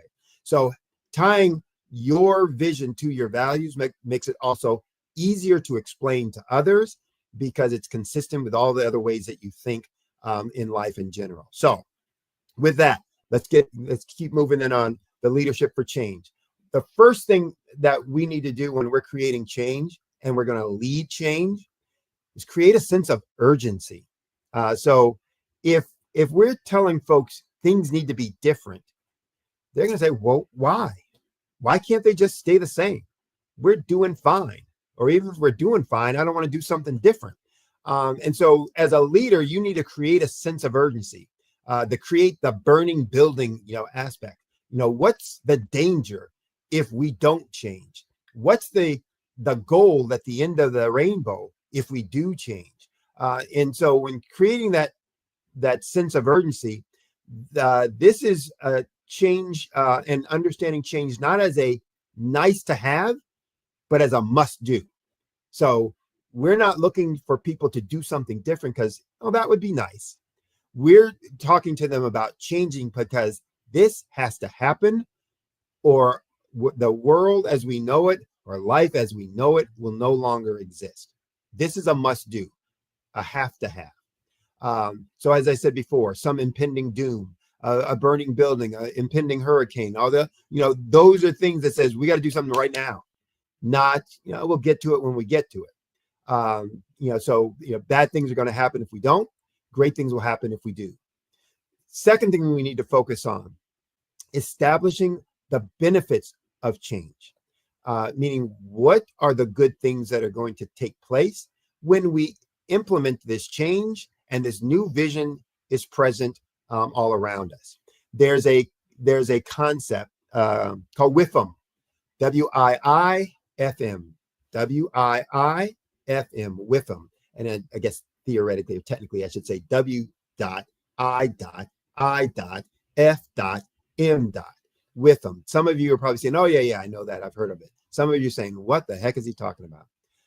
WIFM stands for what's in it for me. And when you ask someone to do something, whether they verbalize it or just internally think about it, they're thinking, why should I do that? What's in it for me? I know you're asking me to do it. Why don't you do it? And what's in it for me if I do it? And they can be getting paid for the job. It can be volunteer. It can be some hybrid approach of that. They can be a professional. They can be an hourly frontline worker and employee. The question is still going to be there. What's in it for me? Individually, that question is there. And collectively as groups or subgroups, that question is there. Why should we make this change? You're asking in a department to start doing something differently so that the organization can achieve a different result at a different outcome. That group is going to be asking, why do we need to make that change? We've been doing this process this way for however many years now. Why do we need to do that? Individuals within that group will be asking, why do I need to change my procedure in that, for the rest of the organization? So we need to make sure we are understanding first and foremost what the benefits are of this change we're going to make, and what the benefits are for each specific person, each specific group within the organization. And if we can't get down to that level, it's going to be hard for us to communicate what it is we want folks to do and to motivate people to do the things that we're going to ask them to do. So once we identify what those benefits are, the WIFMs, what we need to do then is tie those to their values. So there's another concept that people don't resist change. They resist being changed. And that can sound like a difference without a distinction, or a distinction without a difference. But they really are two different things. That I'm not resisting the change in and of itself. I just don't want to have to change myself. So I don't care that something is going to be different as long as I don't have to be different or do different. And so that's what they tend to resist. And so to make that change, then they have to understand, why am I doing that? And people will do things for one of three reasons. And when I talk and do talks on motivation and theory and motivating others and getting high performance from others, I talk about this. One of three reasons: out of fear, out of fun, or out of faith. Fear is something bad's going to happen to me. I'm going to lose something, not get something. So you won't be my friend when we were little. I'll get punishment, when we're little. I'm going to get fired if I don't do it. Something bad is going to happen, and I fear that bad thing. And so I'm going to be motivated to do this thing that I want to do, or that you're asking me to do. Out of fun. Fun is the second thing. Fun is I get some benefit that I enjoy, that I like. I'm going to get ice cream. You'll be my friend. I'm going to get a promotion. I'm going to get a bonus. I'll play with you if, So all of these things are things that, people ask us to do and give us some reward, recognition, some consequence that is a benefit, or that we feel is a benefit. And that then motivates us to do the thing, to make the change that they're asking for. Faith is the third one, where we tie it to their values, where we say, this is why I want you to do it. And here's how it's consistent with what you believe. And I can tie it, if you have a belief around alliances and allegiances, friendships, affiliations, that, nothing is more important to you than family, friends, and neighbors. And so I will appeal to that value in the change I'm asking you to make. And how does that make us a stronger unit, a stronger community, a stronger family, a stronger friendship group, whatever that is, whatever the structure is for our group? I will tie it to those things. And you say, well, why would I? What importance does that have? Even though we can get people to do things for one of those three reasons, fear, fun, and faith, the only one that is an internal motivator is faith, beliefs, our values. And because they're internal, they have stronger ties to our behavior. And so I will do more, sacrifice more, and do it for a longer period of time if what I'm doing or what I believe I'm doing is tied to something that I truly believe at my core. Those other things are short-lived, typically get a very quick burst of action, but they're short-lived, meaning that people get turned off by them or distracted by them or disengaged by them very quickly. The next time you say, I'll give you ice cream, they say, well, you gave me ice cream last time. When are you going to do more for me this time? Or I don't want 1 scoop this time. I want 2 scoops this time. So the ante keeps getting raised up. So we're going to tie whatever these benefits are, the benefits to change, into each individual and each individual group. And we're going to tie those benefits to their values. Now, it takes longer typically to understand what someone's core values and beliefs are. And we need, as leaders, that's part of us getting to know the people that we're leading, the groups that we're leading, and what their pain points are, and what their values are, so that we know how to interact with them. So you can say, oh, that takes so long, but that's your role as a leader, to understand them so that you can better communicate to them, as well as be more productive in your leadership, more effective in your leadership, of those individuals and of that group. So that's what we need to be doing in terms of establishing benefits. Third thing, milestones. It's important for us to create milestones, kind of markers along the way.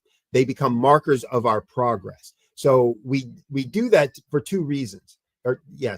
One is it breaks up the long journey into bite-sized chunks.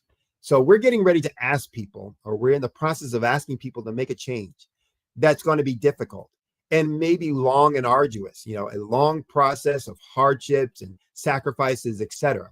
If we say we're starting here and everything will be great when we get to here, often that's hard for us as people to get our minds around. We need some small wins along the way. We need to break this trip up. And think about it, if you've gotten on a long road trip, going from one side of the country to the other. All along the way, you're like, oh, how much longer do we have on this? When are we going to be there? And if you've done that with kids, they will do it constantly. Are we there yet? Are we there yet? How much longer? And so you want to break the journey down into bite-sized chunks of work and activity, where it allows us to take a moment, take a deep breath, take a look back, see where we've come from, celebrate the progress that we've made, re-energize ourselves around that success, and then move forward again. But it also becomes the second reason why we create milestones. It's markers for progress. It allows us to see how far we've come. And so again, there will be times in change management where you get to a point where you say, is this really worth it? Is this, worth all the pain, worth all the sacrifice, etc.? But when you have a chance to look at the progress, you can see the difference that the organization has made, the improvements that the organizations have made, the changes that it's made in individuals or as the group as a whole. And it becomes a way, again, of re-energizing and motivating the group and the team. So creating milestones are important for both of those. So as you're creating this change process and you're leading this group, you want to make sure you're identifying what will be the milestones that are going to be used for our progress markers and used for a chance for us to look back and look at what we've done, but also be the things that we're going to work towards. We're going to create a plan to get to this milestone so that we know exactly what we need to do to make it there. We know what it looks like, and then we can have a process or plan for celebrating once we're there. The fourth thing we need to focus on, I call it, your loyal team of lieutenants. So if you are a military leader, you're a general, you need a group of loyal lieutenants who are typically platoon leaders. They're the ones who are leading the foot soldiers, groups of 20 or maybe 120, but they're leading a smaller subset of your overall team. But because they're leading, and they're leading when you're not there, they have to be, again, what I'm calling loyal lieutenants. And loyal means this: they share your vision first and foremost. If they don't share your vision, then they're implementing their vision, or they're less committed to the thing that you want. And again, there's going to be sacrifice and hardship along the way. Or they may be undermining what it is that you want to have done. Backstabbing the things that you're saying or wanting to be done. And so they need to share your vision about that future. And so you need to pick this loyal team of lieutenants very carefully. They are your leadership team. And I've been on organizations before. I've led some organizations before where I identified, hey, one of my lieutenants, they're not on the same page as me. And the idea then is, you, as you say, fail quickly. You remove them from the team. You first have the conversation with, here's what I see, here's what I need, etc. But if you don't see that action, you need to make sure that your loyal team of lieutenants are folks that first and foremost share your vision for what that future is going to be. They also need to be trusted to carry out your directions. So if they're not someone that when you say this is what needs to be done, they're doing that thing, then they don't belong on your leadership team. They need to be someone that you trust for their advice, because you need to go to them. They're going to be the folks who are leading your foot soldiers, and you need to have an appreciation for what they know, what their skills and talents are, and what their perspective and viewpoint is. And so you need to trust them enough to take their advice. It's not a one-way street where they just have to know you and you trust that they carry out what you say. You need to know them and trust when they give you advice, that advice is valuable, beneficial, and needs to be considered. That doesn't mean you do everything that they say whenever they say it, but it does mean that you're taking that advice not just at face value, but to heart, so that you can then see if it needs to be incorporated in the decisions that you're making for going forward. These lieutenants, this loyal team of lieutenants, also need to be role models of the new way. So as an organization going through change, there are going to be new values, new ways of being that are going to be necessary for success in the new organization and the new world that you're creating. You can't use the same old ways. That was what the quote, that says, hey, the danger isn't in turbulence itself. It's in facing those with old logic. It says we're not going to be able to be in this new world with old thinking. And so whatever that new thinking is, whatever those new behaviors are, we need to make sure that these loyal team of lieutenants are role modeling, are examples of that new way of being, those new ways of acting, etc., so that the rest of the team can see that and understand that and start making adjustments in their own behaviors. And then lastly, you need to make sure that they have skill sets that are going to be necessary for the long journey of change ahead. There's the famous movie, Taken, with the famous actor Liam Neeson, that says, I have a particular set of skills. Well, the same thing is true here. You need to make sure that each person, each one of those loyal team of lieutenants, each of those lieutenants has a particular skill that's going to be useful and necessary for the group as a whole.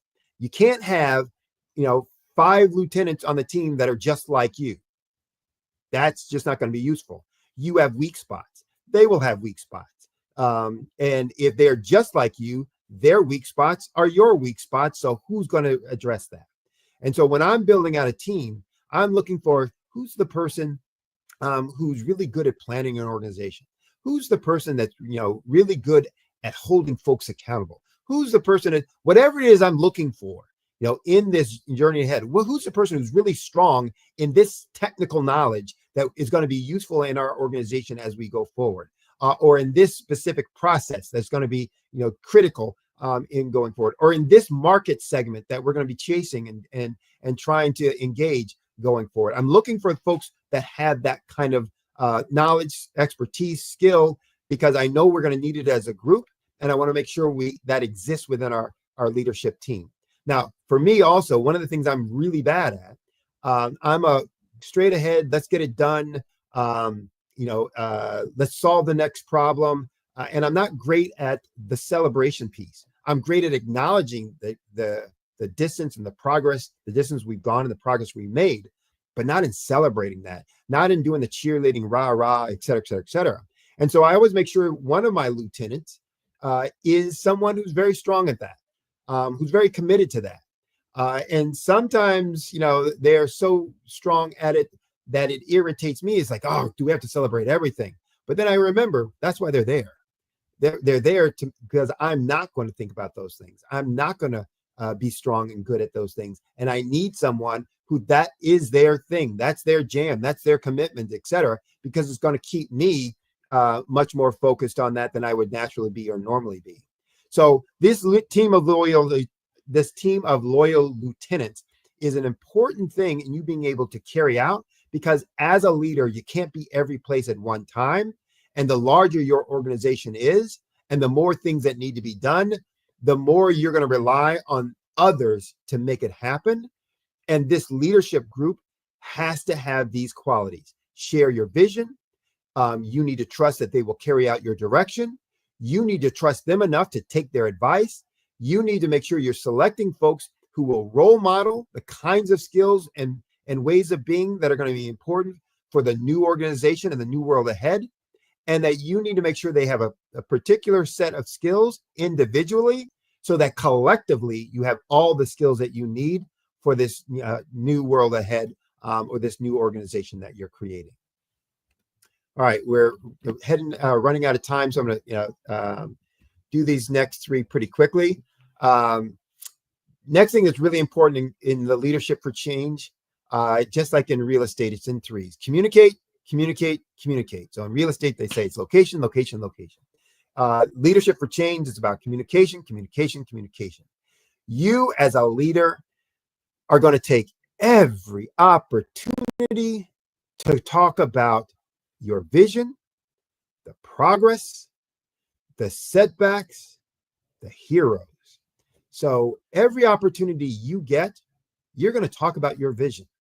Whether you're walking through the floor, the office floor, the plant floor, one of your, retail locations, depending on what your business structure is, when you're walking through that business, you want to be talking about your vision to all your staff and employees. And you want to be doing that constantly. Every time you're having a meeting, you're going to refer back to what your vision is and why these things that you're going to be talking about in this meeting today are going to be so important and critical for achieving that.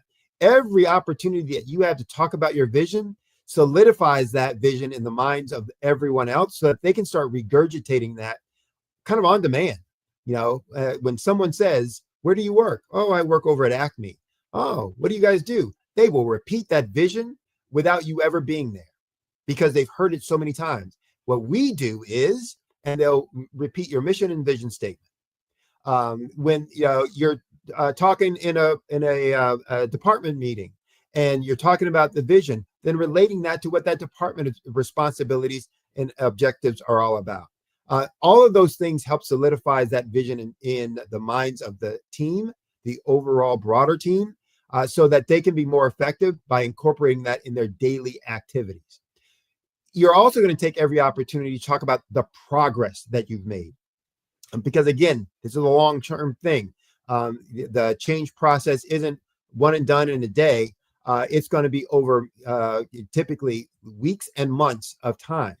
And so it's important that when people start getting discouraged, that you can point to the progress and talk about it and highlight that for lots of reasons, for the motivational effect it will have, but also for the confirmation of the reason for change. Remember what our profitability was last year? Look at what it is now. That's because of these changes that we made. Now we're, went from losing, 100K, for the year. We've already made, we're already profiting at 75K, for the year. Or add some zeros to that. 100 million was our loss last year. We are already at a 75 million this year, and we have 4 more months still to go, and et cetera, et cetera, et cetera. So it allows people to look at it and say, yeah, this stuff did work. And now I'm more committed to keep going because I see the improvement that it's having and the progress that we're making as an organization or me individually. And again, these things that we're going to talk about, and communicate at every opportunity are both at an individual level and at an organizational level. But the other thing we want to talk about, not just the progress, we want to talk about the setbacks, because not talking about them didn't make them not happen. And when they've happened, everybody knows they've happened. And so you need to, as a leader, talk about them and embrace them. Why did they happen? Hey, this setback that we just experienced happened because we didn't do X, or because we did X, but weren't aware of Y as a consequence to X. And so that set us back, and here's what we're doing about that, et cetera, et cetera, et cetera. Ignoring it isn't going to make it, any better, make it go away.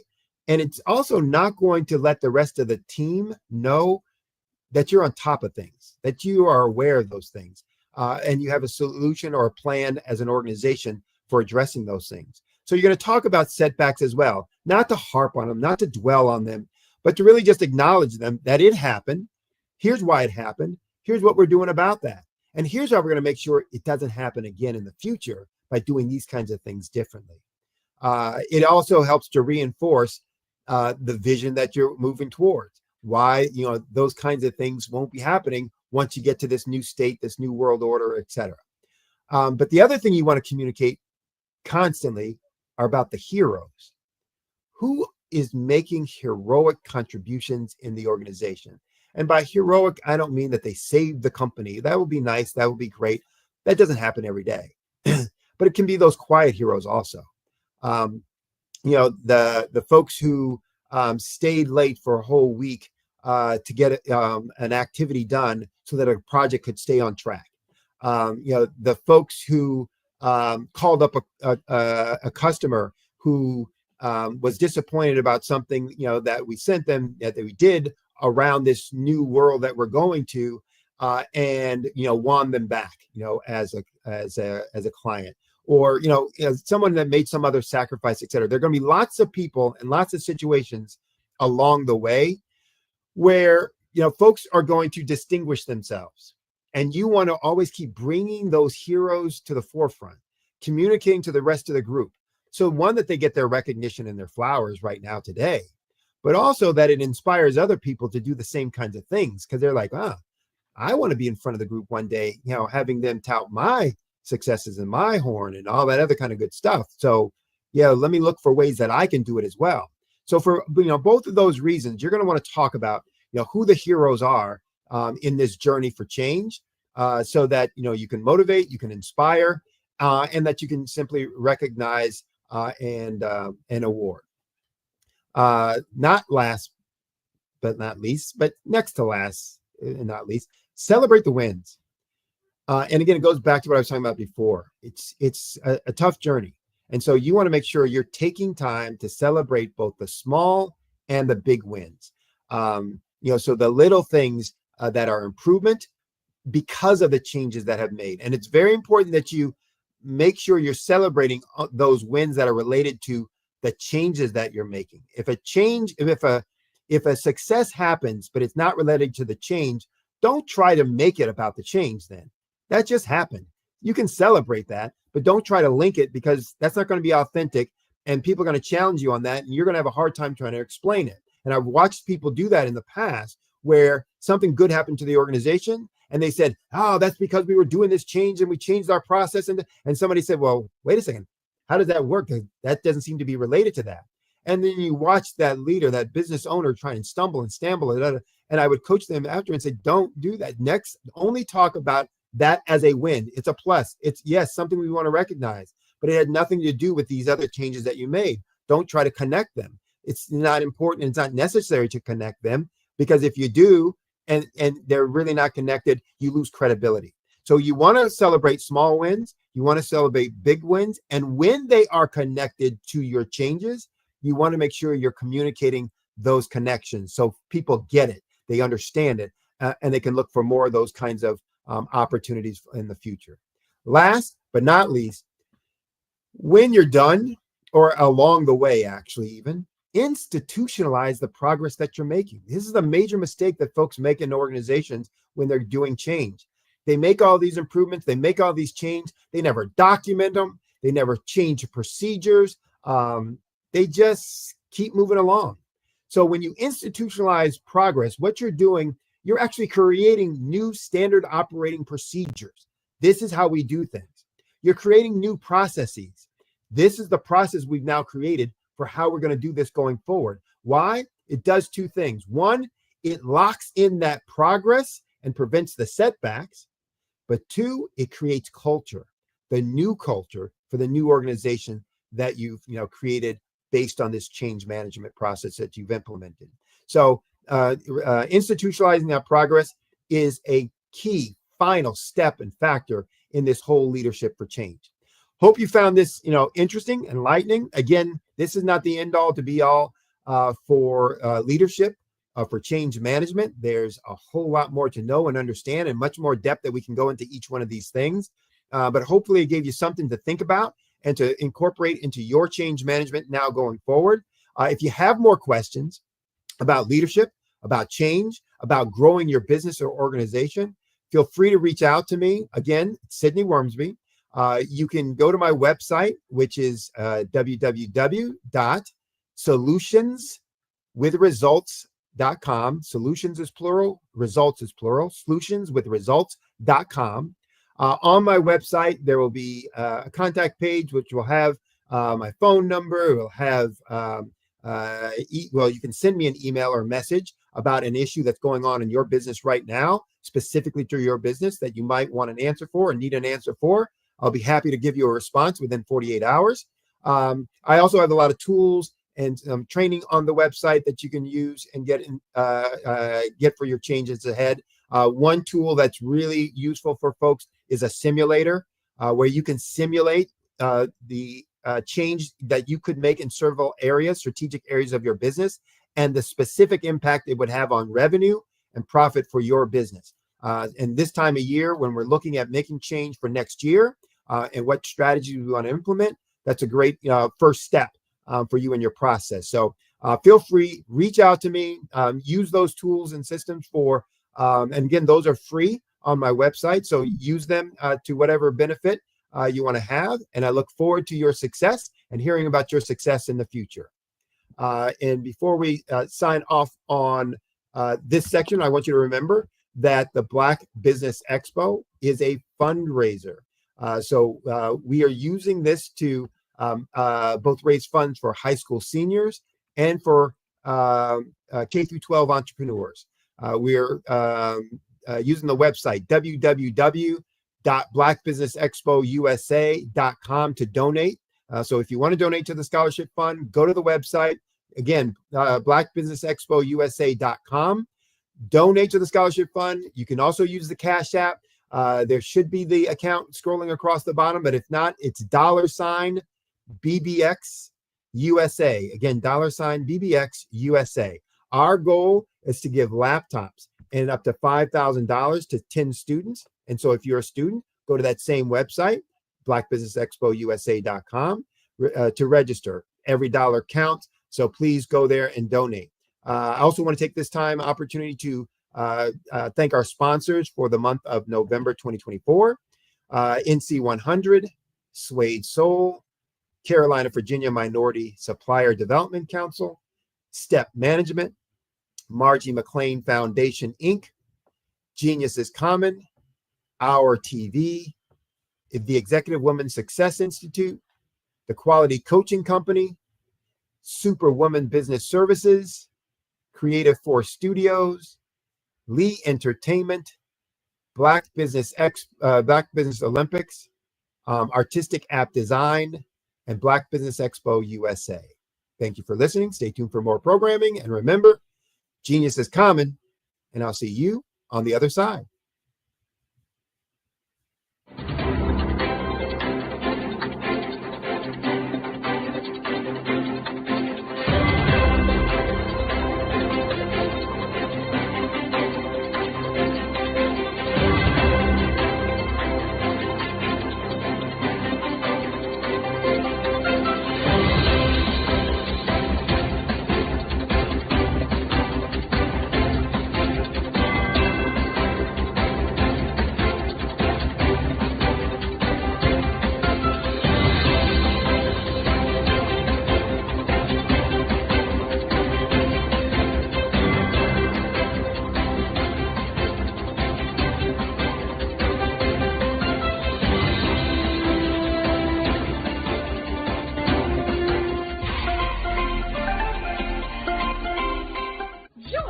Dr. Eric Kelly III and a host of phenomenal speakers from all around the globe for this 7-day virtual event that you don't want to miss.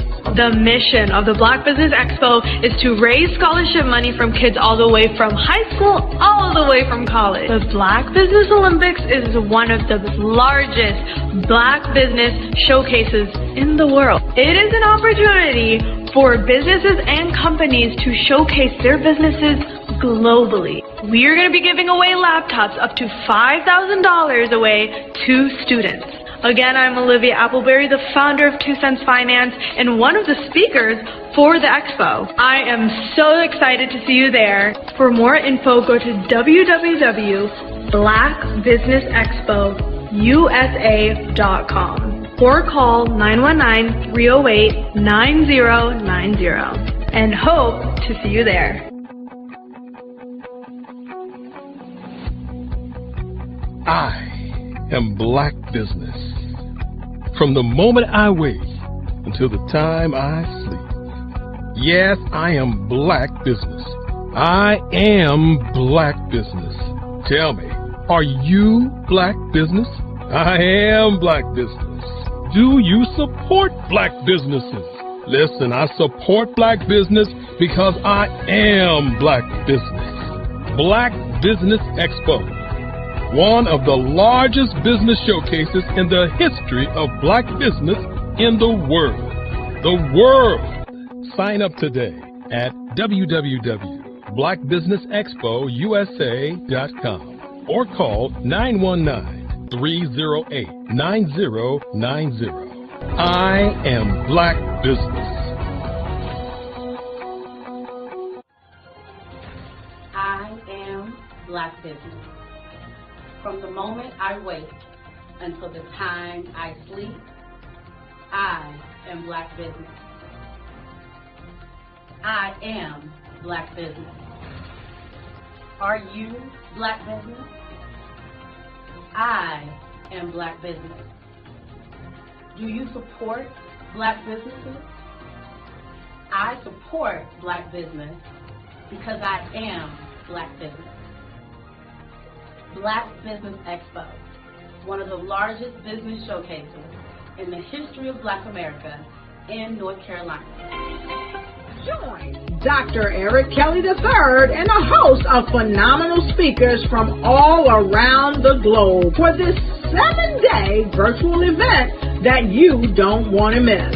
The mission of the Black Business Expo is to raise scholarship money from kids all the way from high school, all the way from college. The Black Business Olympics is one of the largest Black business showcases in the world. It is an opportunity for businesses and companies to showcase their businesses globally. We are going to be giving away laptops up to $5,000 away to students. Again, I'm Olivia Appleberry, the founder of 2 Cents Finance and one of the speakers for the expo. I am so excited to see you there. For more info, go to www.blackbusinessexpousa.com or call 919-308-9090 and hope to see you there. I am Black Business. From the moment I wake until the time I sleep. Yes, I am Black Business. I am Black Business.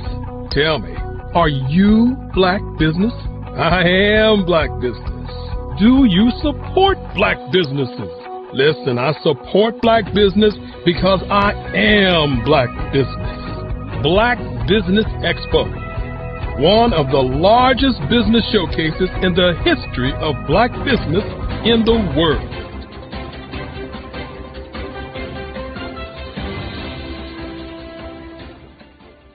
Over the past few years, we've seen the growth of existing and new initiatives focused on financial inclusion, building global networks, and reducing the wealth gap in response to the idea there's not enough seats at the table. Whether their outcomes are to increase the representation of Black executives on corporate boards, ensure an inclusive global economy, or to create new U.S. African commercial pathways, the strategies are often carried out by separate programs. The question is, should they be? With the continent of Africa being home to more than half of the world's fastest growing economies, the youngest workforce, over 400 companies generating more than $1 billion annually, 700 generating more than $500 million annually that are poised for growth, and being the destination of nearly $5 billion in venture capital in 2021. Diversifying U.S. and Africa commercial engagement by building bridges between African businesses and their U.S. diaspora should begin being seen as mutually beneficial. From helping to reduce Africa's enormous capital gap to catalyzing two-way trade opportunities, the COVID-19 global pandemic hopefully has taught us that global challenges and opportunities are more interconnected than we thought.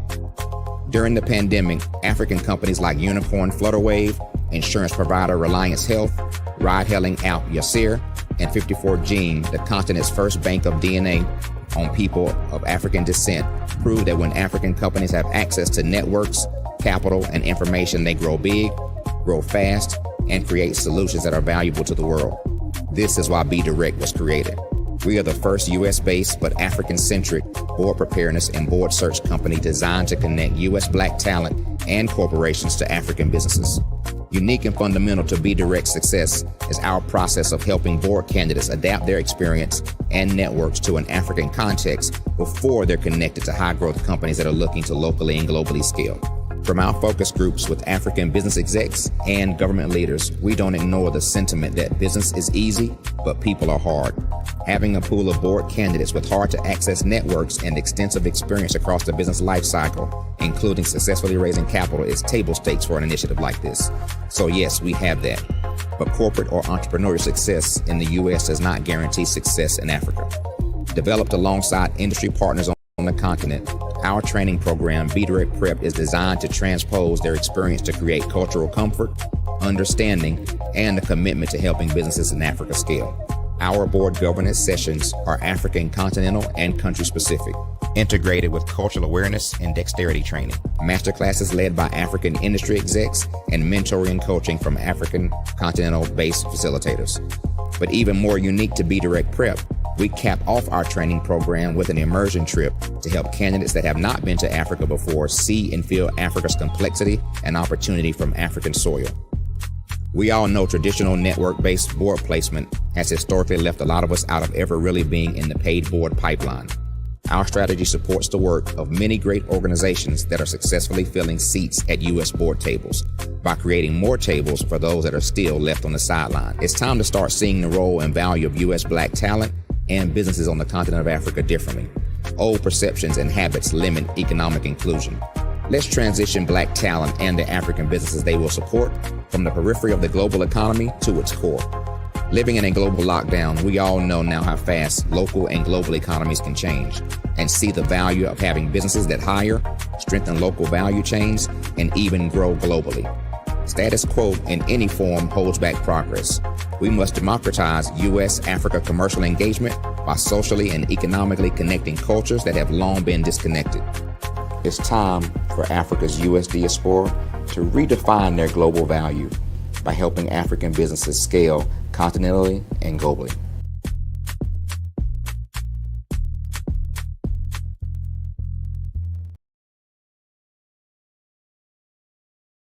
I was born in a little village on the island of Haiti. Many deadly diseases pounded me. It is as if they were on a mission to end my existence on this earth. I refused to give up. In 1983, I left Haiti and came to the United States of America. And I came with $5, 2 shirts. I didn't speak in English. I came to Atlanta. I got a job. I was a doorman. I was a doorman with a dream. What I used to come on stage. I'd rehearse this moment that I'm standing in front of you. That's the power of a dream. Maybe today is the day you begin acting as if you already have it. And then step out with full force. Take a risk. No condition is permanent.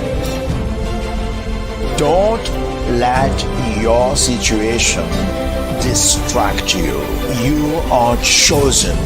You are called. You are born for a purpose in this life.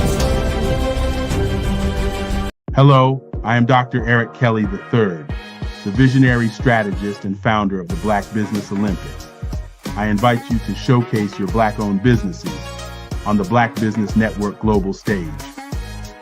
The Black Business Olympics is a global Black Business Network platform that propels Black-owned businesses into the international spotlight. By showcasing your business on the Black Business Olympics platform, you can reach a worldwide audience of potential customers, partners, and investors. You can also establish yourself as a thought leader, an expert in your field, attract lucrative partnerships, and more speaking engagements. In addition, the Black Business Olympics platform provides a valuable opportunity to connect and collaborate with like-minded entrepreneurs and business professionals from around the world. This can lead to new business opportunities, ideas, and relationships. Finally, by sharing your story and expertise on the Black Business Olympics platform, you can inspire and empower others. This is a powerful way to make a positive impact on the world and leave a lasting legacy. If you are a Black-owned business owner, I encourage you to seize the opportunity to showcase your business on the Black Business Olympics platform. It is a once-in-a-lifetime opportunity to make an indelible mark on the world. Be one of the 1,000 visionary entrepreneurs who are changing students' lives, shaping industries, and leaving an unforgettable legacy for their families. Unleash your voice on our global stage and watch your business thrive. Black Business Olympics is one of the largest Black business showcases in the history of Black business in the world. Yes, the entire world. Just give me a call today at 919-308-9090.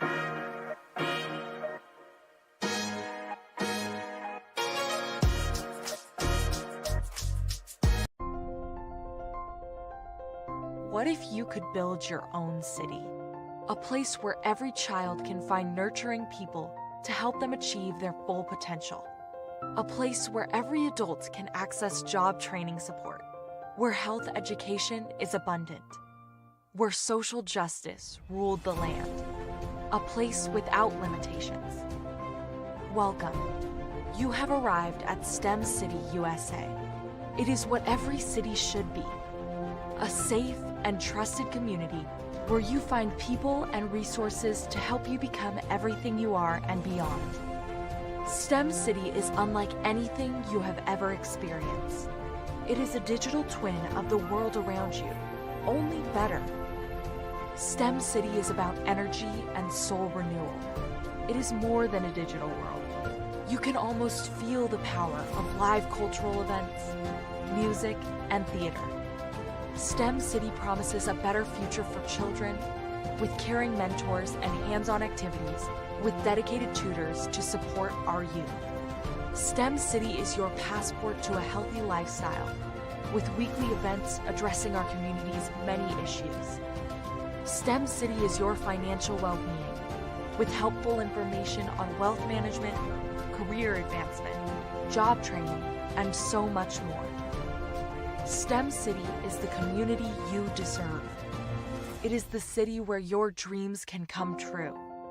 STEM City USA, a place in the sky that is accessible to all who reach for the stars.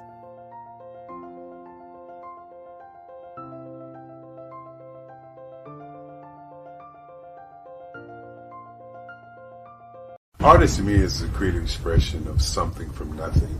You know, it explodes onto the canvas, or it explodes on in my work. One of the things that I try to do more than anything is I try to just give the lines and the movements and emotions and expressions into what I do. Art really means to me a chance to express how I feel deep down inside. Most of my art begins as a thought that I might have, you know, whether it's sports, whether it's history, whether it's a woman or a man. It pretty much starts as an idea of thought before I get into the actual image of what I'm going to draw. I do a lot of historical pieces. I was a history minor in college, and I love to do history pieces. And a lot of times I'm thinking about history, and then I try to make that history impact you as you look at it. That's one of the reasons I do pictures so large. You know, people ask me, why do I do the pictures so big? And I tell them, I want the piece to impact them as they're looking at it, to kind of dominate them, dominate their space. And most of my pieces I try to do off page. I don't try to do anything that's going to be in those four corners or in a square.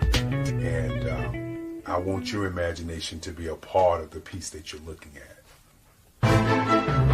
Sometimes you got to hear the news from the Black perspective, and more specifically, Black publishers. And that's exactly why you have to download the Hey Tie app, the largest mobile app delivering breaking news, videos, and podcasts from 200 of your favorite Black publishers. Yes, 200 Black publishers delivering news as it happens, literally all in one app. Go to HAYTI.com or download the app in the Google Play Store or Apple App Store. It's completely free, along with information that you can trust, so go check them out.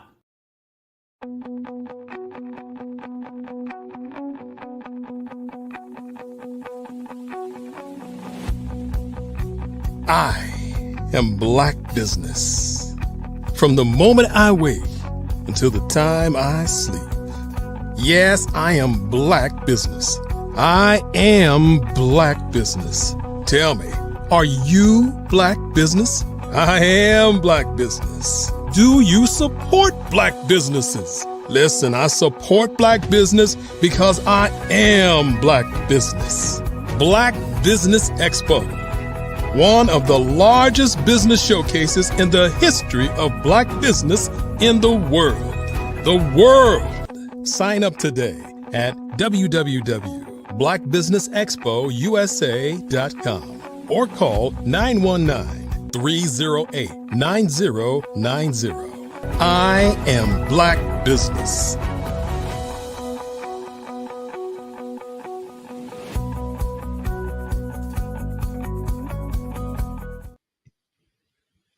Good day, business owners, entrepreneurs, thought leaders, and corporations. Welcome to the Black Business Network. My name is Sidney Wormsby. I am the owner and founder of Uertise Decus, a business growth consulting practice that helps business owners double their profits in less than 12 months using the concept of small change to big things. I'm also your business moderator for this session of the Black Business Network. The Black Business Network is a 24-hour business network showcasing Black businesses, business owners, entrepreneurs, and thought leaders worldwide. We have speakers from North Carolina, London, Singapore, Africa, Japan, and cities all over the United States. The Black Business Network is a global community sharing its business knowledge to empower, to inspire, and to educate businesses about business. Our next speaker in this session is Ms. Angel Green. Angel Green is a nationally respected, board-certified life coach and an educational speaker specializing in mental health and wellness. And for over 20 years, she's combined spirituality, introspection, and the transformative power of crystals to help individuals achieve their fullest potential. Her unique, energizing presentations educate and inspire, offering practical tools for personal growth and for inner peace. Angel has supported hundreds of clients in authentically discovering their happy place and building fulfilling lives. Dedicated to improving lives in all areas, she now incorporates cutting-edge tools like ChatGPT into her work, demonstrating how technology can complement holistic approaches to transformation and well-being. So help me welcome to the program, Angel Green. Greetings, greetings. How are you? Good. How are you? I'm amazing. Thank you for asking. Well, Good to be here today. And we're glad to have you. And I know you're well familiar with the Black Business Expo, right? Absolutely. But yes. I am excited to talk with you about the connection between technology and holistic health and wellness, practices and strategies. So it's a combination that many people won't naturally and normally think of, and I think they will find exciting to hear about from your perspective. Absolutely. Thank you for having me today, and thank All you right. for that wonderful introduction. Oh, you're welcome, and well deserved. Well deserved. So, talk a little bit about who you are first, for those who don't know you out there. Who, what's your background? How did you get into kind of holistic mental health and wellness, strategies and life coaching? Okay, great. So I am Dr. Angel Green, and I have a background in technology. I was one, if not the first, melanated woman to own a mobile app company here in North Carolina. And so I've had a passion for technology. However, I'm more of an extrovert. And when you do technical things like computers, you just one-on-one with the computer. You're by yourself, and that's just not, I don't feel as fulfilling as I am when I'm coaching or helping people with anything to do with the holistic perspective, such as crystals and um, energy healing, tinctures, herbal drinks to have, elixirs, things of that nature. I get a little funny when I'm speaking about holistic health just because of the way, you know, they are, I'm more low key on that perspective, word of mouth. But yeah, I get the job done. Okay. All right. The way I've gotten into Chat GPT is that everyone, it is phenomenal. You just have to know how to use it. So once I learned how to use it, I started to speak with different people that didn't have a clue about how to use Chat GPT, or they'd be like, how did you put that in there and get that answer? Well, you have to look at it like food in, food out. So if you ask a basic question, you're going to get a basic answer. Right. If you ask a more intricate question, give it a personality, you're going to get a completely different answer. Right. Or definitely a much more in-depth and in detail. So one of the things, and we saw this with the internet, that folks didn't fully understand it. So everything was, the internet, as if it was this big, unknown black box that did all these mysterious things. Well, people are starting to use Chat GPT or AI kind of in that same context. Oh, AI. Well, what does that mean? Well, and then there's a 15-minute trying to, come up with a definition. Talk about, at its core, from a technological standpoint, what is Chat GPT and how does it work? I'm going to break it. I like to make sure that everyone understands what I'm stating. So I like to make sure I break it down from college to kindergarten, which ChatGPT also has the capacity to do when it comes to documents and things that you don't understand. I would say look at ChatGPT like your personal assistant that you never had, that's there for you 24 hours. ChatGPT is a think tank when you don't have anyone. It is like this best friend that has been lost that you've always needed, because when you learn how to operate it appropriately, then it gives you back everything that you're looking for. Now, Everything. If now you when have tasks that you need to do, you literally can say, I have 15 tasks and list the task. I have this much amount of time. Give me the best times to do the task and get all these tasks done. And I don't want to spend more than 15 minutes on each task. That sounds complicated, but ChatGPT has a phenomenal way of just analyzing everything and creating it right there in front of your face. Yeah. And it only So takes a it's not second. a person, but it'll act like a person. Better than people. You don't get nobody talking back, attitudes, things of that nature. But yeah, I mean, and sometimes you could ask it questions and it will not answer you the way that you want it to answer you, because it'll say, oh, I can't answer that based on the way that it's programmed. However, if you just tweak what you're saying, and you could say, potatoes going to be a no and cucumbers is going to be a yes. I'm going to ask you a question. Can you answer it that way? And it'll say, shoot. Like shoot your question out. And once you ask the questions, it'll give you an answer that way. But you can ask the same question and ask for a yes or no answer, and it won't answer. Okay. And is that Does that make a sense? liability legality thing? So I know when I've asked it questions around the law, it will say you need to refer to a lawyer, it won't answer. But if I structure that question slightly different, then it'll give me, its ideas. Absolutely. Absolutely. And instead of asking for a yes or no question, you have to be a true lawyer. Like that person on the stand is not going to tell the truth, and you need the answer out of them for them to tell you the truth. You got to think that way. And when you think that way, just ask to have a different yes or no response. Do not ask yes or no, especially if if you're asking legal questions or things of that nature. In your opinion, you can say that in your opinion, which does it have an opinion or not? Is it only based on fact or truth? Because fact and truth are two different things.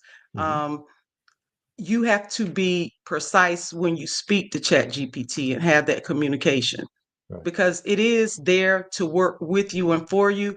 The paid version that's $20 a month is much better than the free version. The free version is definitely need to know how to prompt it to get the proper answers for what you're requesting if you're using the free version. Okay. And the free version also limits the number of things that you might be of a specific thing that you might be able to do in a given 24-hour period or a given time period, et cetera. Absolutely. Correct? Right. And not only that, the paid version will too. Let's be clear here. It'll go for a while, but it's almost like scrolling. If you've been on it too long, it's going to say, hey, you got to take a 45-minute break, and it will stop your account. It will stop you, because it's not going to let you go 10 hours doing ChatGPT. It's going to lock you out your account for an hour and tell you to come back in an hour. So just be mindful of that it's not going to allow you just to do it hours and hours in. I've tried. Okay. They've been there, done that, right? Yeah.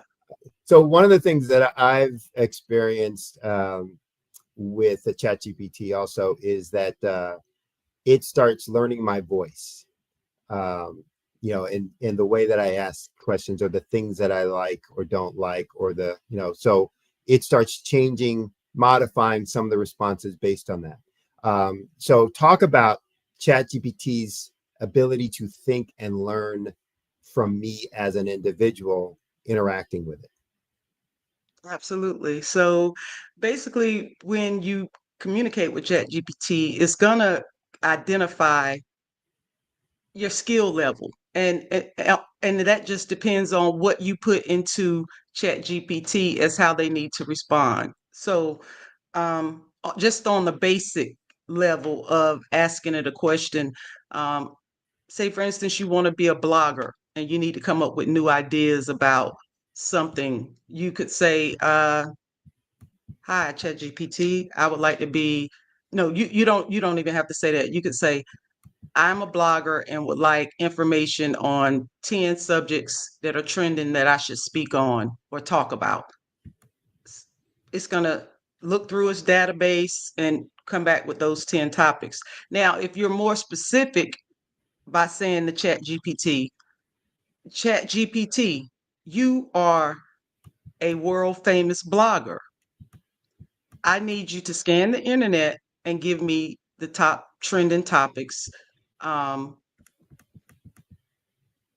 that are on social media. And if you on a certain site, say Twitter, Instagram, Facebook, you can say that particular site and it will give you the trending topics or the trending videos for YouTube. It will list out the top 10 subjects that are trending so you can then pick from it.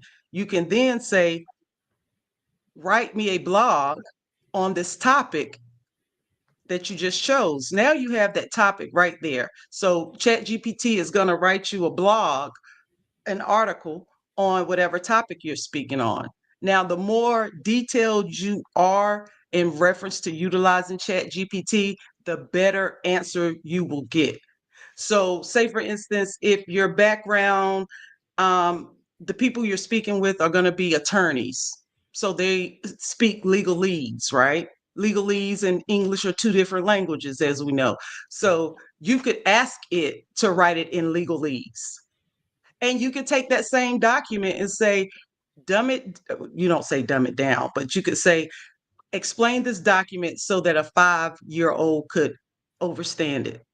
It's going to take that very intricate document you just had and it's going to break it down for a 5-year-old to grasp, which includes if you have a PDF, you can always upload a document in the paid version and it will analyze that document and break out everything that you need based on your questions, which is a phenomenal uh, tool to have, especially when it comes to reading contracts and things of that nature that you may not get the meaning of based on the way that it's written.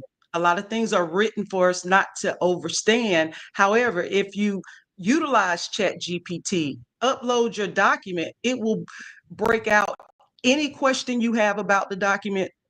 It's going to give you an answer. And if it's not responding to you in the way that you want it to, then the best thing for you to do is say, break it down for a middle schooler. You know, we don't have to go to kindergarten, but I like to break things down from college to kindergarten because once you get it on the kindergarten level, it makes sense if you go back and reread it on a you know, college level. Right. All right. So you're talking about giving examples of some of the things that people can use ChatGPT to do activities with, et cetera, or to solve for them. Talk a little bit about, or a little bit more about all the things that ChatGPT can do for you. Those were a couple examples. What are the things that it can, and also highlight the things that it can't. Like, what can't it do? It can't get involved in politics. It can't get, you know, we utilize a lot of tools, Siri and, you know, Alexa, Google, and we ask questions that are outside of the stretch of imagination. Like, what does God look like?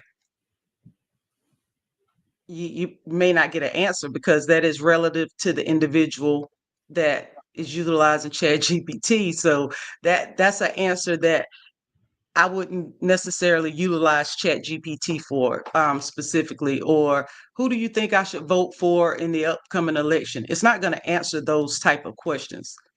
If you ask how a baby is born, it will give you an answer on that type of question. So no matter what question you ask, and it'll say this violates our policy. Mm-hmm. However, my chat GPT knows me so well, it'll answer my question and then tell me it violated the policy for answering the question, which is a good thing because I still got my answer, which is what we want. You don't want a rejection when you're asking a question, but then after the fact, it says, you know, basically, I shouldn't have answered this question for you. It's against my policy, but you answered the question. And then you continue to build on, but you keep telling me you shouldn't answer my question. And I segue away from what you were initially asking me because my brain.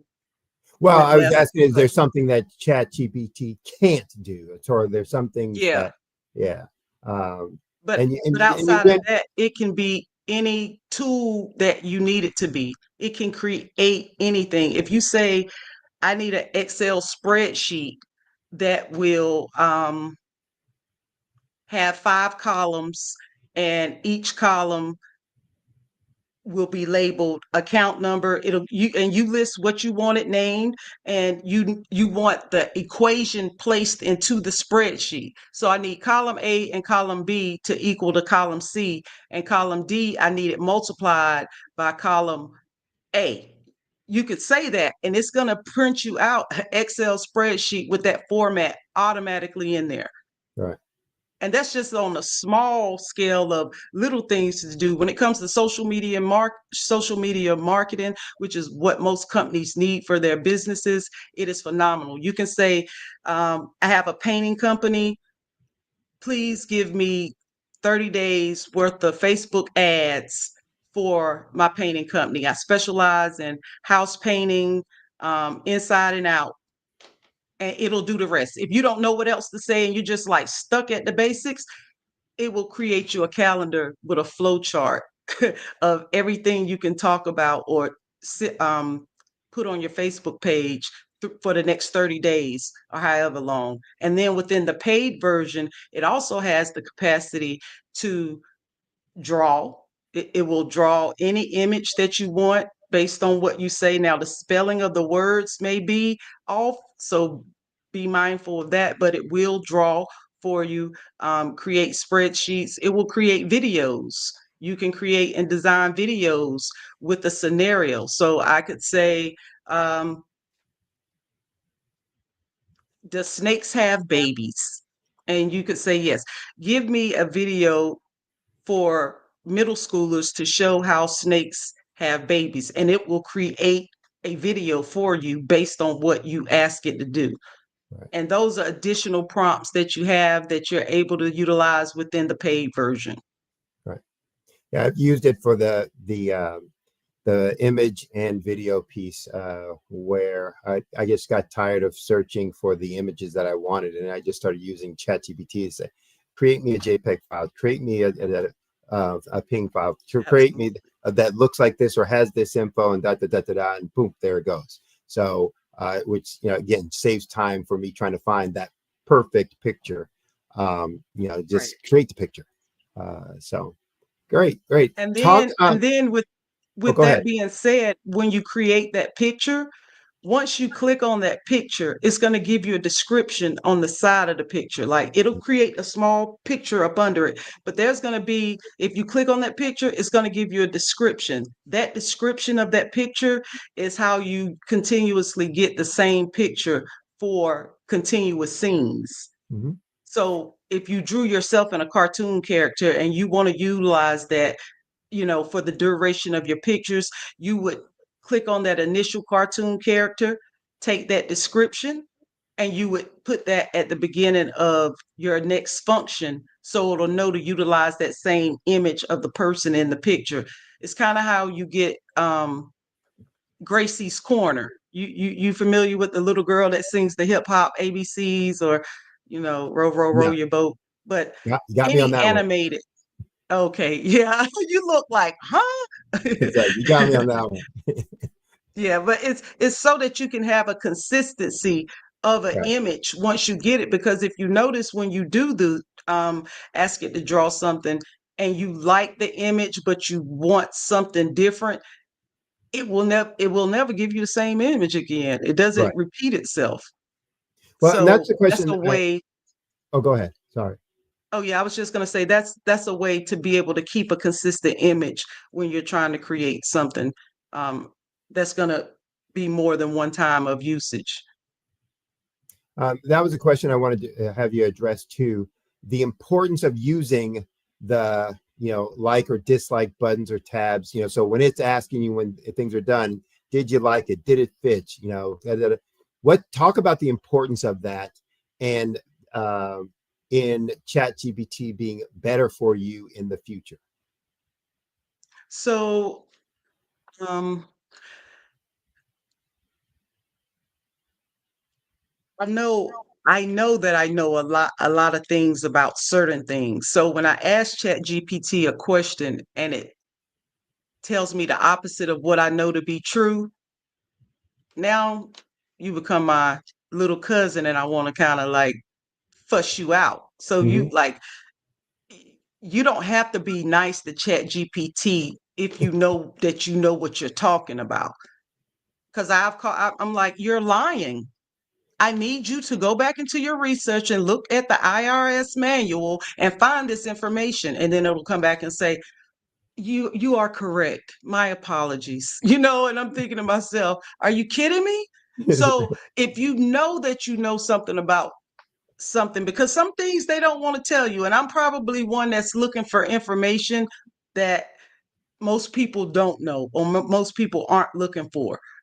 So I get a lot of no's, but I know how to get around those no's because of what I'm looking for. When I know that it's a fact and it's a truth, I can tell it where to go to find it. And if you know that, you can put that information, but you would just hope it would give you the answer. But if you have a means or a method of listing a book, or article, a website, telling it where to go to find the information, it will go exactly where you want it to go. But if you just give it a basic question and you don't say, search publication 1010 or, search a particular area that you want information from, it may tell you no. I don't know anything about it, or that's illegal or against the law. And then you reword it and it'll tell you, oh yeah, by the way, that is legal. You do have the right to do that. So talk a little bit about the instructions to ChatGPT in terms of creativity or creation and creativity. The instructions to ChatGPT to talk about different writing styles or different tones, oh, I want this to be funny, or I want this to be technical, or I want this to be, talk about those aspects and the importance of that and how to use it for. Okay, so with ChatGPT, this is one of the reasons why I love this little gadget, because sometimes the way that I want to come across and the way that I should come across are two different ways. So if I want you to know that you've hurt me, I still need this matter resolved. My ignorance is not going to get me anywhere. I can literally type into ChatGPT my scenario, what has gone on, and I could say, I want this letter to be impactful, very meaningful, and heart touching with a little bit of attitude, and it will write it just like that. Or I could say, I need this letter to go to a diplomat, and I need it in their language. I need to be able to speak the way that they speak and articulate my point across in a manner in which they will receive it and think that I'm still on their level. That is what ChatGPT does. ChatGPT does. It puts you on any one level in a writing communication that you need to be on. And if you need it to be impactful, heartfelt, if you're angry, you can say, I'm mad as hell. You could really say that to ChatGPT, and I want my emotion to come across on paper, but it has to be professional. It's going to give you exactly what you asked for. Right. Well, And if you, oh, go ahead. no, go ahead. Finish your thought. Oh yeah, I cut it off because it's fine. Okay. So I was going to say also one of the things that I think people don't use it as much for or as well for is brainstorming. So to your point earlier, you can ask it for ideas. Give me, several different ways to do it this or to say that, or I want to talk about this topic, but I want different, scenarios or analogies, to be able to use and talk. And it will give you a whole list of, ideas that you can then decide or determine, I like that one, I don't like that one. So are there other areas that kind of brainstorming suggestions that you found useful in your work or use with ChatGPT? Yes, I've found it very useful with mind mapping.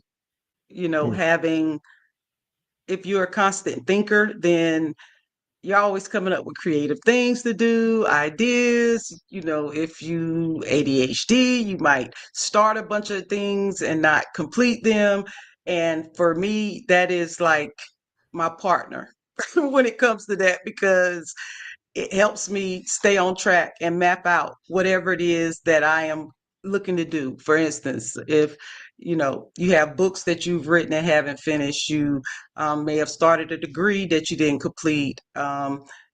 You have banking things you need to do for the year when it comes to your taxes, and you just need to figure out what needs to be done first, second, and third. Which one would be the easiest to tackle first? Because in your brain, you may think, it's easy for me to tackle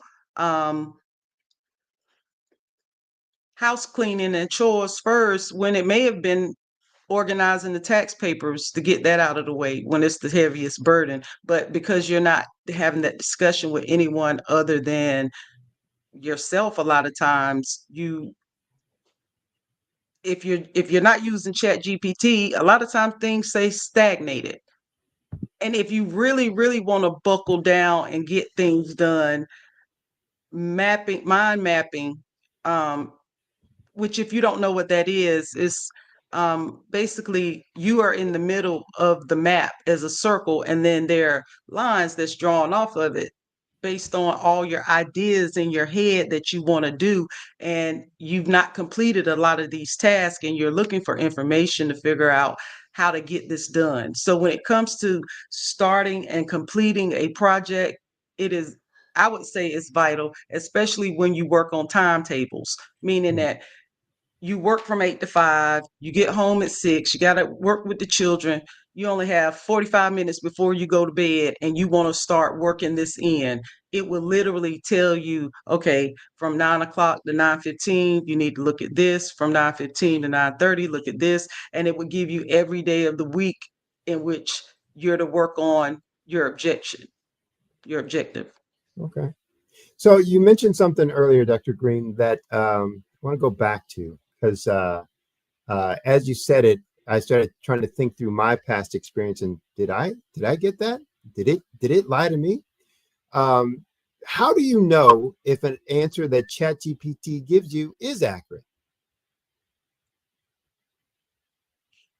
Well, I'm a researcher, so a lot of times I know a little bit about something that Well, I I guess in am this case, I'm asking about for the casual user or someone not as experienced in you with ChatGPT, or different topics as well. So, is there something that if a user is questioning or not sure if the answer that they received is completely accurate, is there something that they can ask, say, or do in response that might um, help qualify that or help clarify whether that's accurate or not? well, if you believe, I mean, if it's just some random question like, how many legs does a snail turtle have, and you don't know, then it's going to be, you're having to take that answer for its face value. However, if there is somewhere you can lead Chat GPT to find the information, then I would suggest that, say for instance, I don't know how to fix the brakes on my vehicle. And I'm like, can you tell me how to fix brakes? It might go through a small overview of what it is to fix brakes, but it's different on every vehicle. So I have to nail it down to exactly what type of car I have, what Right. type of tires, whatever the questions are that surrounds brakes in order for it to give me the exact answer that I'm looking for. So I would say find a 2021 instruction manual for an Infinity truck. And then I would tell it where it can find my answer if I know. And generally we have an idea of where something could be found, but we can't get there. It doesn't even matter if it's you know, in the Library of Congress. You can say, review the Library of Congress and search for this document. It's going to search for it because you gave it a place and where to go. So as much information as you have about a topic, it will help you with not getting a false answer. Let me give you another example. Someone did an experiment that said, show me what a happy bunny looks like. And it showed a bunny. Have you seen that? I haven't seen it, but somebody told me about it. Okay, yeah. And the more, and then it would say a happier bunny and a more happier bunny. And it just kept going and going and going until the bunny went from being a bunny in grass with, a beautiful surrounding, just happy, to a bunny jumping up and down like this, ecstatic, to almost something that looks, it was trying to get to like a God consciousness almost. So it transformed it as it went along because you kept saying, and more, more happier, more happier, and it just, to the extent of its own knowledge, it was pushed to a limit of creating and designing something that I'm not even sure where that answer came from. Once I saw the out, I'm like, wow, this is what in its AI imagination of what the most happiest energy looks like. And the bunny had basically disintegrated into just pure energy. Which, Dr. Green, we're running out of time, but I want to hit a bunch of other areas. So I'm going to ask you a bunch of questions and let's kind of do a rapid fire round. So okay, cool. I know ChatGPT can translate in terms of languages. Can it also translate kind of local jargon? It's like within a language, that if there's a local jargon of a specific region of a language of a country using that language, can it translate that as well? And what other unique things can you do besides just basic translation of a piece of material into another language, or in communicating things in another language? Now, when it comes to communicating in different languages, I haven't played with it a lot. For example, rewriting somebody's trust the will in their own language, because as we know, they're Spanish, but then, like you said, there are different dialects of Spanish. So the Spanish they speak here may not be the Spanish they speak in another place. So with that being said, I don't personally do a lot of language translations. If it's something small, let me segue to this.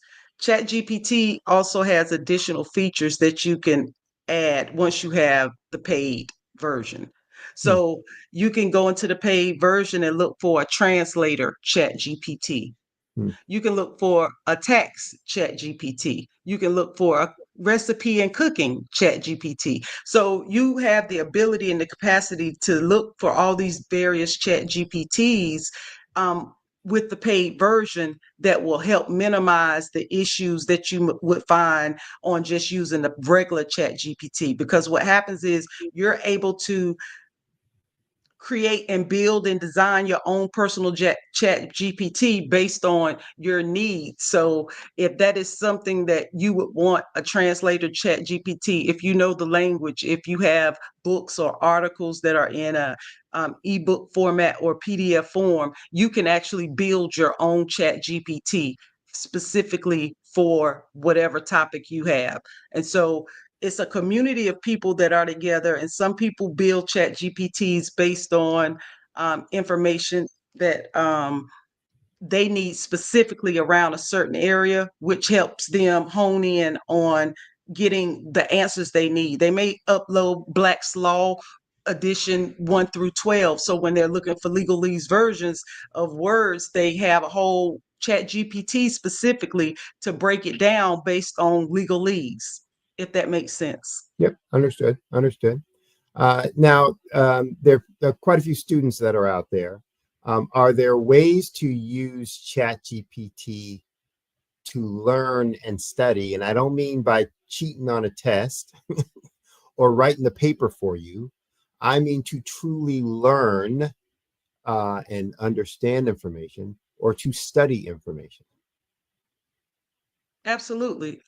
Especially videos or stories or books that may be big and you just don't have the time to read it all. You can literally upload that book, that video into, well, you have various types of chat GPTs now. The free version, I don't believe you can do that. No. But What you're paid, basically when you saying is get a Cliff Notes version of ChatGPT. correct, and you can upload a document and begin to ask questions about the document. So if you're reading Hansel and Gretel, you will say, who are the main characters in the story? And what is it that's significant about what took place in the story that I need to know about each of these characters? Please list that information. And it's going to give you everything so that because you have to be able to pass the test regardless. And some people can write great papers with the help of Chat GPT, but now they have like software that can check to see if you have used AI to write your paper or not, how much of it's been used to write your paper, and so forth and so on. I know you said What we were about for short for time. studying? What about for studying for something that's technical? I'm taking for those folks out there who are engineers, mathematicians, etc. You know, you're taking differential equations, or you're taking numerical methods. You know, can you use a Chat GPT to help you understand, math functions, or that kind of high level stuff, or certain aspects of a physics equation, etc. So, is it possible to use ChatGPT for that kind of studying and learning? If you're the average student out there.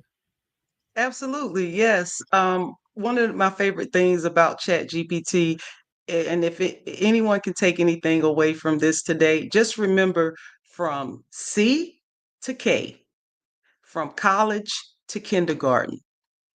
And the best way to understand anything in life is really learn it from a child, because they say it in a way that is just, it will resonate and stick with you. And basically, all you're asking ChatGPT to do at that point is to break this document down from a college perspective to where a kindergarten or first grader could understand it. And once you get it on that kindergarten, first grader level, you could just ask it to go up levels and it'll explain it until you get to college. And it doesn't have to be first grade, second grade, third grade. You could just say an elementary school age child, a middle school age child, a high school child, and it will break that down to the level so that the person is capable of understanding it. I would say utilize that, because when it comes to college papers or books or even something technical like coding, all of it can be taught to a child.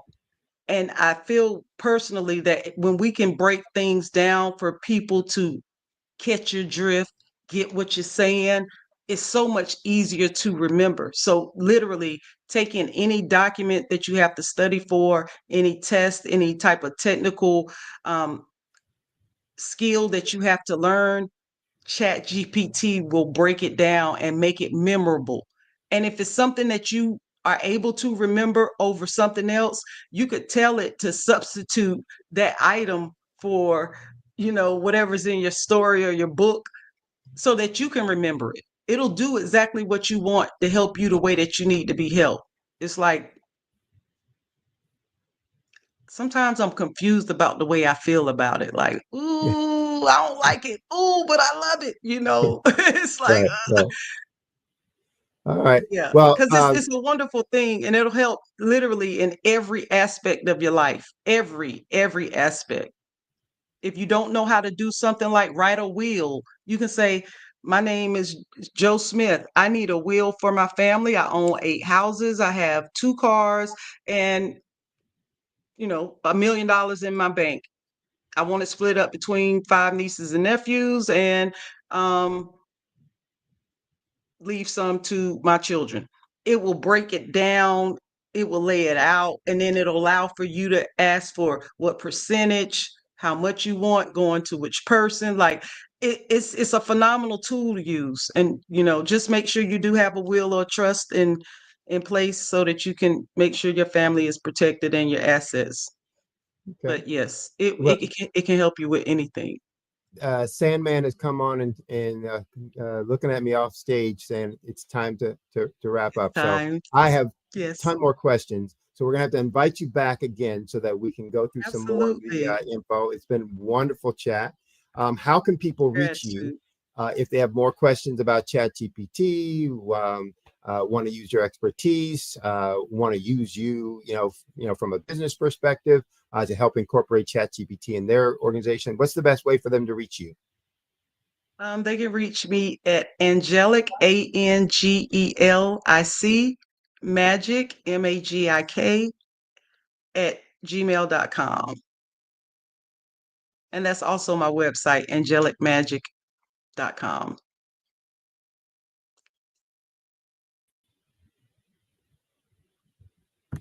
Sorry about that.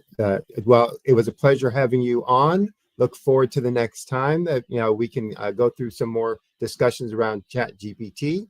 I know folks out there have learned a ton from the responses that you were given. And so, as we say, genius is common. And I'll see you on the other side. On the other side.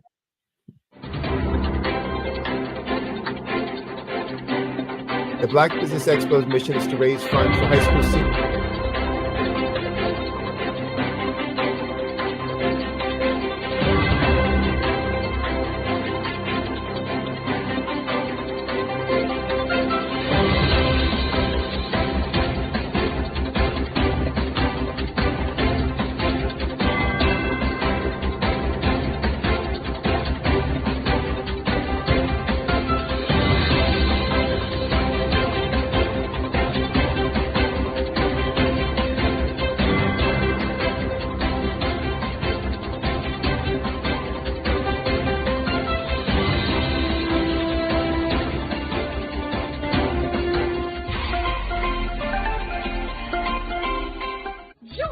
Dr. Eric Kelly III and a host of phenomenal speakers from all around the globe for this 7-day virtual event that you don't want to miss. The mission of the Black Business Expo is to raise scholarship money from kids all the way from high school all the way from college. The Black Business Olympics is one of the largest Black business showcases in the world. It is an opportunity for businesses and companies to showcase their businesses globally. We are going to be giving away laptops up to $5,000 away to students. Again, I'm Olivia Appleberry, the founder of 2 Cents Finance and one of the speakers for the expo. I am so excited to see you there. For more info, go to www.blackbusinessexpousa.com or call 919-308-9090 and hope to see you there. I am Black business. From the moment I wake until the time I sleep. Yes, I am Black business. I am Black business. Tell me, are you Black business? I am Black business. Do you support Black businesses? Listen, I support Black business because... What if you could build your own city? A place where every child can find nurturing people to help them achieve their full potential. A place where every adult can access job training support, where health education is abundant, where social justice ruled the land. A place without limitations. Welcome. You have arrived at STEM City USA. It is what every city should be. A safe and trusted community where you find people and resources to help you become everything you are and beyond. STEM City is unlike anything you have ever experienced. It is a digital twin of the world around you, only better. STEM City is about energy and soul renewal. It is more than a digital world. You can almost feel the power of live cultural events, music, and theater. STEM City promises a better future for children with caring mentors and hands-on activities with dedicated tutors to support our youth. STEM City is your passport to a healthy lifestyle with weekly events addressing our community's many issues. STEM City is your financial well-being with helpful information on wealth management, career advancement, job training, and so much more. STEM City is the community you deserve. It is the city where your dreams can come true. STEM City USA, a place in the sky that is accessible to all who reach for the stars.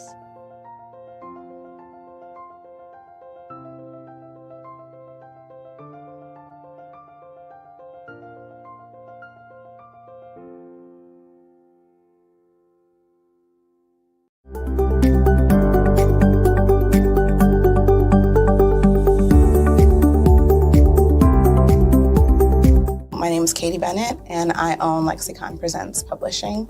We are a publishing and media company that helps you take your story and share it with the world.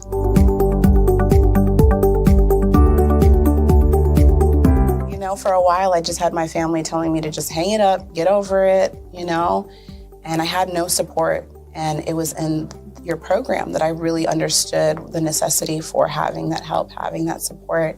And so now I actually feel like a CEO as we scale, as our clientele changes, as my company is opening doors for other people to, you know, take care of their families. It's just completely changed from just a mom who was publishing books.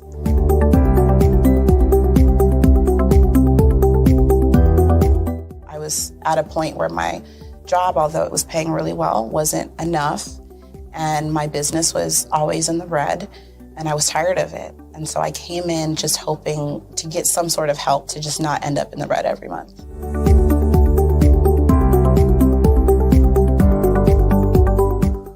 Ooh, wow. Okay, so there was one in particular, I cannot remember his name, but he asked me, he said, why are you in business? And I told him that I wanted to make a difference and I want to help my community. And he let me ramble on for a while. And then when I was done, he was like, okay, all of those things are great. They make you a humanitarian, not a business owner. And he was the one who told me, he's like, you know, you have this great service and you're offering it at like a great value price. So to someone like myself, we don't know that we're going to get the value of what you're actually bringing. And so that gave me the confidence I needed to raise my price. It gave me the confidence to go after my actual client that I actually prefer to work with. And it really just changed everything for me. I don't think without him kind of giving me that push, I don't think I would have gotten to this point or position.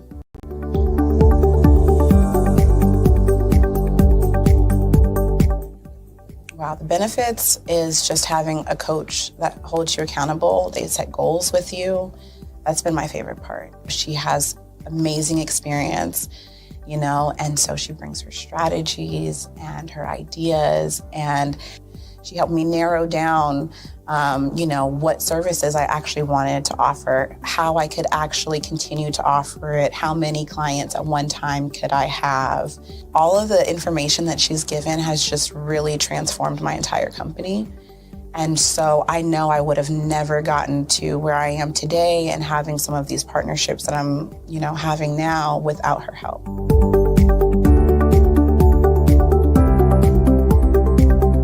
You're going to get information that you're not going to find on YouTube. You actually take the time to strategically give us the information, then give us time to actually apply it. I would also say that so that you're not just out on a ledge alone trying to figure this out. Like, you deserve to be in a community with other people who also want to grow their business. And then finally, the biggest thing I think I took away from CMET was that I had a whole office in Longwood, I still do, and at the time I had not paid my business tax receipt. I didn't know that was something you had to do. So that was like one of the first couple days of information, and I'm like, oh my gosh, let me go get that together right now. So I'm really glad that, CMET was there for myself, and, anybody else who has the opportunity, they need to do it.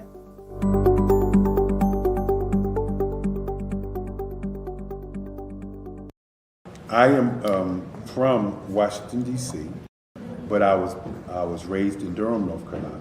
I came to Durham when I was about 5 or 6, and then I travel back and forth to D.C. because it's where my people are from. One of the unique things about my family is my mother, she's also an artist. She does quilting, and she does a lot of artistic things. And then my son, he draws with both hands, his right hand and his left hand, like I do. So that's kind of a family trait. And then my other son, he's a videographer, and my daughter, she works, she's a regional vice president for Sunglass Lab.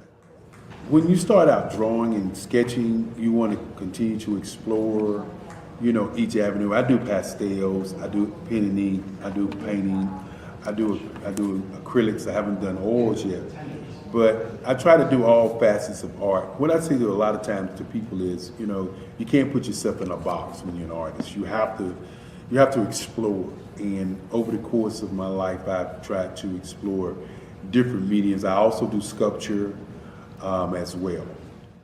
I choose my subjects by the intensity that they have in their faces, or the intensity that somebody is moving, because I do more than portrait drawings. I also do I do abstract, and then I do figurative drawing also. Well, what happened in this particular show is that I started out trying to come up with something that would be a little bit different than what everybody else is doing.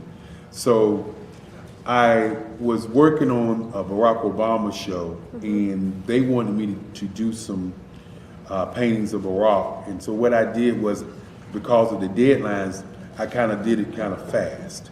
And then I realized when I was doing it fast, I enjoyed it. And so then I started doing other pieces the same way, and I started to enjoy those pieces also.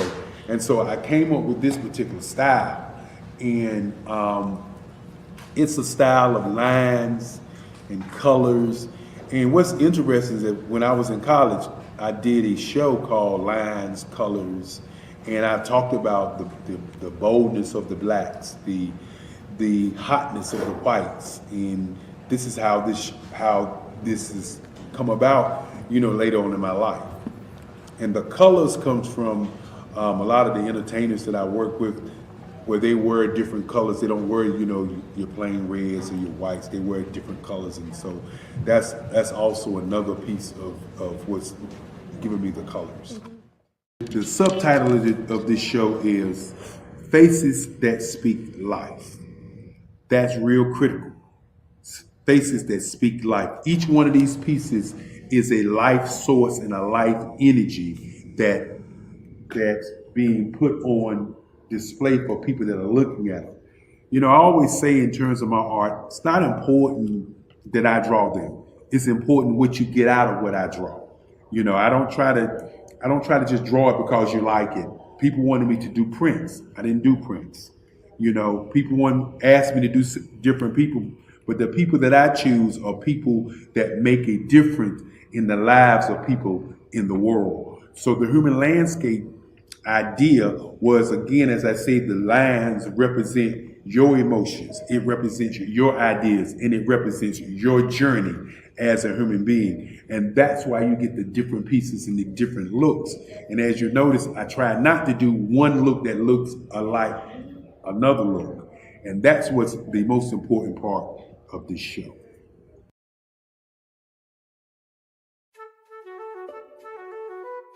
This is Dr. Arnold T. Petsworth. He's the owner of Petsworth Vet World, a veterinary clinic in Hopton, Connecticut. His patients include dog, cat, frog, fish, Goldie, dog, and this alpaca. Due to doctor-patient confidentiality, we can't tell you their names. Business at Vet World was steady, and then quarantine hit. Neighbors brought new four-legged friends into their homes. Bunnies. Bunnies everywhere. Dr. Petsworth welcomed these new patients with open arms. The only problem? There were more appointments than he could manage. That's when Dr. Petsworth turned to his American Express business card, which offers spending potential that's built for his changing business needs. He decided to hire a new assistant, Julio, and with spending power built for business purchases, he used his card to furnish a new exam room. Together, Dr. Petsworth, Julio, and American Express Business made sure all the pets of Hopton got the love and care they deserve. And everyone was happy. Get the card built for business by American Express. Absolutely. So our coaching program help people that have the lack of time, that lack strategies, and lack the confidence to go after their dream life. So we help them implement tools. We help them implement, I love to leave the inherited lack of finances or the education behind finances. But it wasn't until I lost my firstborn, my only son, that life changed for me.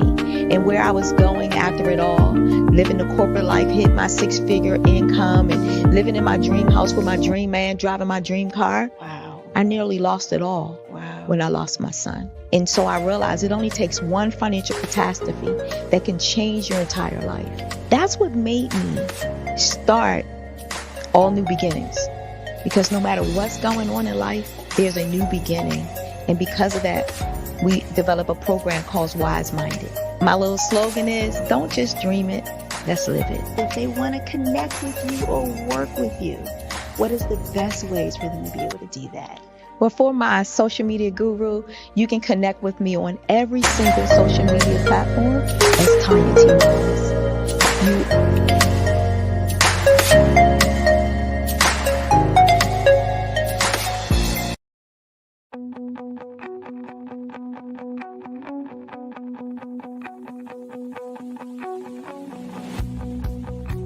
I am Black Business. From the moment I wake until the time I sleep. Yes, I am Black Business. I am Black Business. Tell me, are you Black Business? I am Black Business. Do you support Black businesses? Listen, I support Black business because I am Black Business. Black Business Expo, one of the largest business showcases in the history of Black business in the world. The world! Sign up today at www.blackbusinessexpousa.com or call 919-308-9090. I am Black Business.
I am Black Business.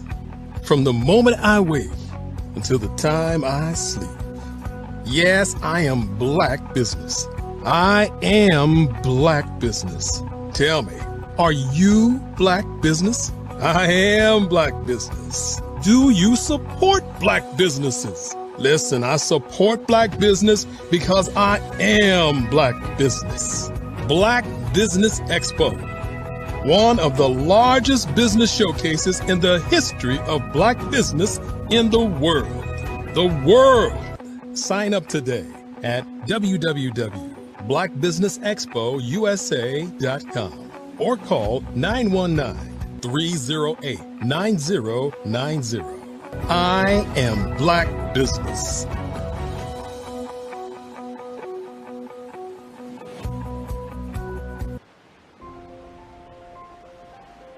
What if you could build your own city?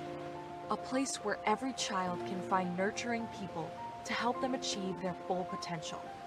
A place where every adult can access job training support, where health education is abundant, where social justice ruled the land. A place without limitations. Welcome.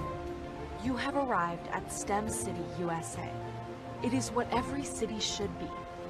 A safe and trusted community where you find people and resources to help you become everything you are and beyond.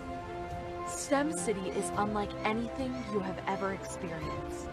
It is a digital twin of the world around you, only better. STEM City is about energy and soul renewal. It is more than a digital world. You can almost feel the power of live cultural events, music, and theater. STEM City promises a better future for children with caring mentors and hands-on activities with dedicated tutors to support our youth. STEM City is your passport to a healthy lifestyle with weekly events addressing our community's many issues.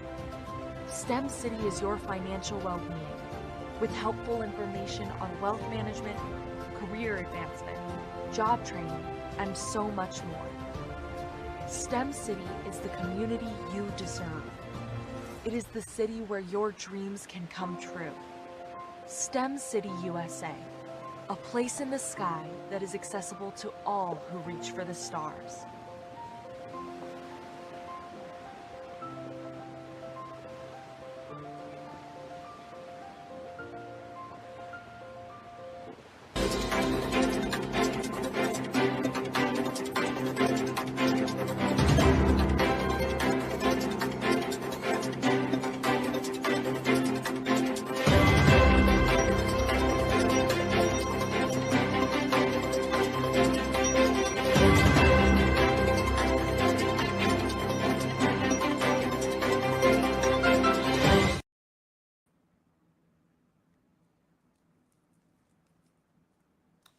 Good day, business owners, entrepreneurs, thought leaders, and corporations.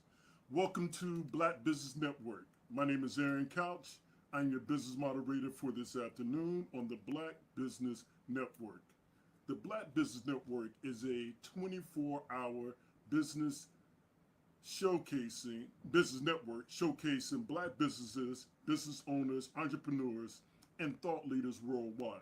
We have speakers from North Carolina, London, Singapore, Africa, Japan, and cities all over the United States. The Black Business Network's global community sharing is business knowledge to empower, inspire, and educate businesses about business. Our first fireside chat today is with Minima Safir. Let me give you a quick little information and bio on Minima. Minima is passionate about finding the passion in others. She found new connections to help people market and promote what excites them. Recognizing that entrepreneurs require specific support, she thrives on the energy generated when surrounded by positive, driven individuals. Originally from Mount Vernon, New York, Minima moved to Tennessee with her family, bringing with her the business acumen of someone twice her age. Her dedication to connecting people and sharing transformational insight has led her to create Empower You Coaching, trained in rapid transformation therapy, which is RTT. Marissa Peer, Minima, Marissa Peer, RTT by Marissa Peer. Minima has guided many to discover their heart's desire. And without further ado, I present to you Minima Safir.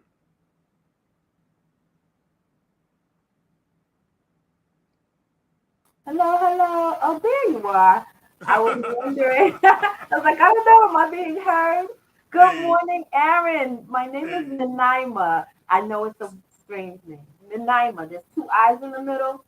Okay. And I wish I would have known earlier.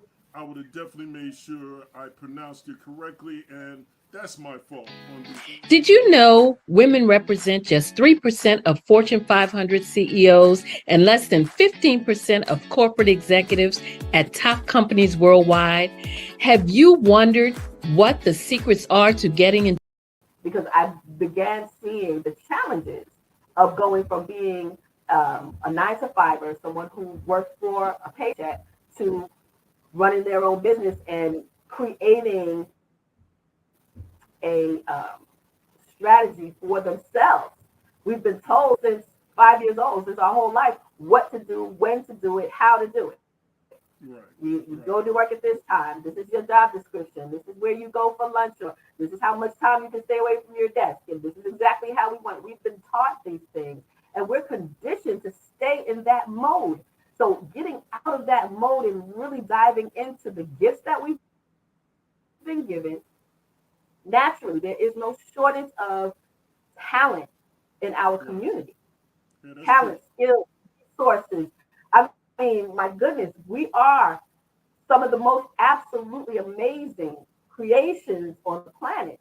And for us to struggle so much with coming out of that conditioning, when we understand it's just a conditioning and that we can recondition ourselves, I think that's the biggest blessing. But yeah, thinking we have to know it all and we have to do it all, I think those are the two biggest things that hinder us as entrepreneurs.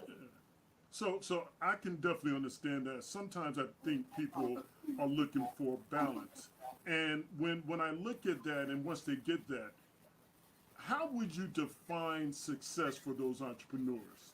And what type of advice would you give people who are starting out? Oh, okay. So the question is, what advice would I give to an entrepreneur trying to find balance? Well, what would you, for somebody, first of all, how would you define success for entrepreneurs? Then we can go further into that. See, that's an individual thing. Success for each person is very different. And I realize, purchasing a house can be the ultimate goal. Right. And if once a person gets to that ultimate goal, then they feel that they've gotten success. And if they don't continue to set new goals for themselves, then they feel that they've accomplished what they needed to accomplish, and that is a personal journey. That's a personal journey. It may, again, going back to the emotional wellness part, I've gotten very, very clear that, we are conditioned to judge one another, to judge our journey, to judge our decisions, not just for ourselves, but for everybody around us. And the more critical you are about yourself, the more critical you are about other people. And one of the things that I realized, like I said, when I say my program, the Magic of 5 Minutes, saved my life, I don't say that for shock value. I'm telling you that's a fact. It saved my life. And that's because some days of my life, just waking up, getting out of bed, was the win. You're right about that. Hey. Yeah. So it's all about, and then we don't, that's not something we can tell people. And even when we do, because I'm standing in front of you saying, look, I almost didn't make it this morning. We take it as joke because sarcasm is kind of a second language for a lot of us. But so many people had no idea how deeply I was hurting and how much I was struggling. because I was able to say it. Look, you know what? I don't know about today, guys, you know. And we take it as a joke. I can see that a lot of your passion for what you do is definitely involved in your work. And so with that passion, your approach, how does it differ from other coaching methods that people may be aware of? And what are some of the results that you've seen from your different approach? So my approach is all about shadow work. All about shadow work. It's never the other person and it's never the situation. It is all about the person. It's all about the individual. So I don't listen to a lot of stories if I can help it. I'll listen for context. But how we're feeling is where my work is directed. It's about not waving at the smoke, okay? I'm pissed off because somebody said something and I did this and I did that and they shouldn't have and I should have, would have, could have, all of those things. And going back to being an entrepreneur, okay, well, I didn't because. There's a belief system within us. If we haven't gotten to certain levels, if we have not accomplished certain goals, if we have not moved past certain fears, there is a belief system rooted in that. And that is where my work lies.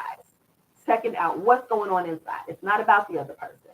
It's a belief system that we have. Either I'm not good enough, I need to learn something, I need to read another book, I need to go to another seminar, I need to go to another convention, I just need the certificate, I just need to be better or something other than what I am right now. And that's the problem, right? So we all have beliefs. But those beliefs, just like our thoughts, belong to us. And that therefore you have the right and the responsibility to change them if they are not serving you. So some of the successes that I've had with my clients, because of the approach that I use, is all about putting out the fire.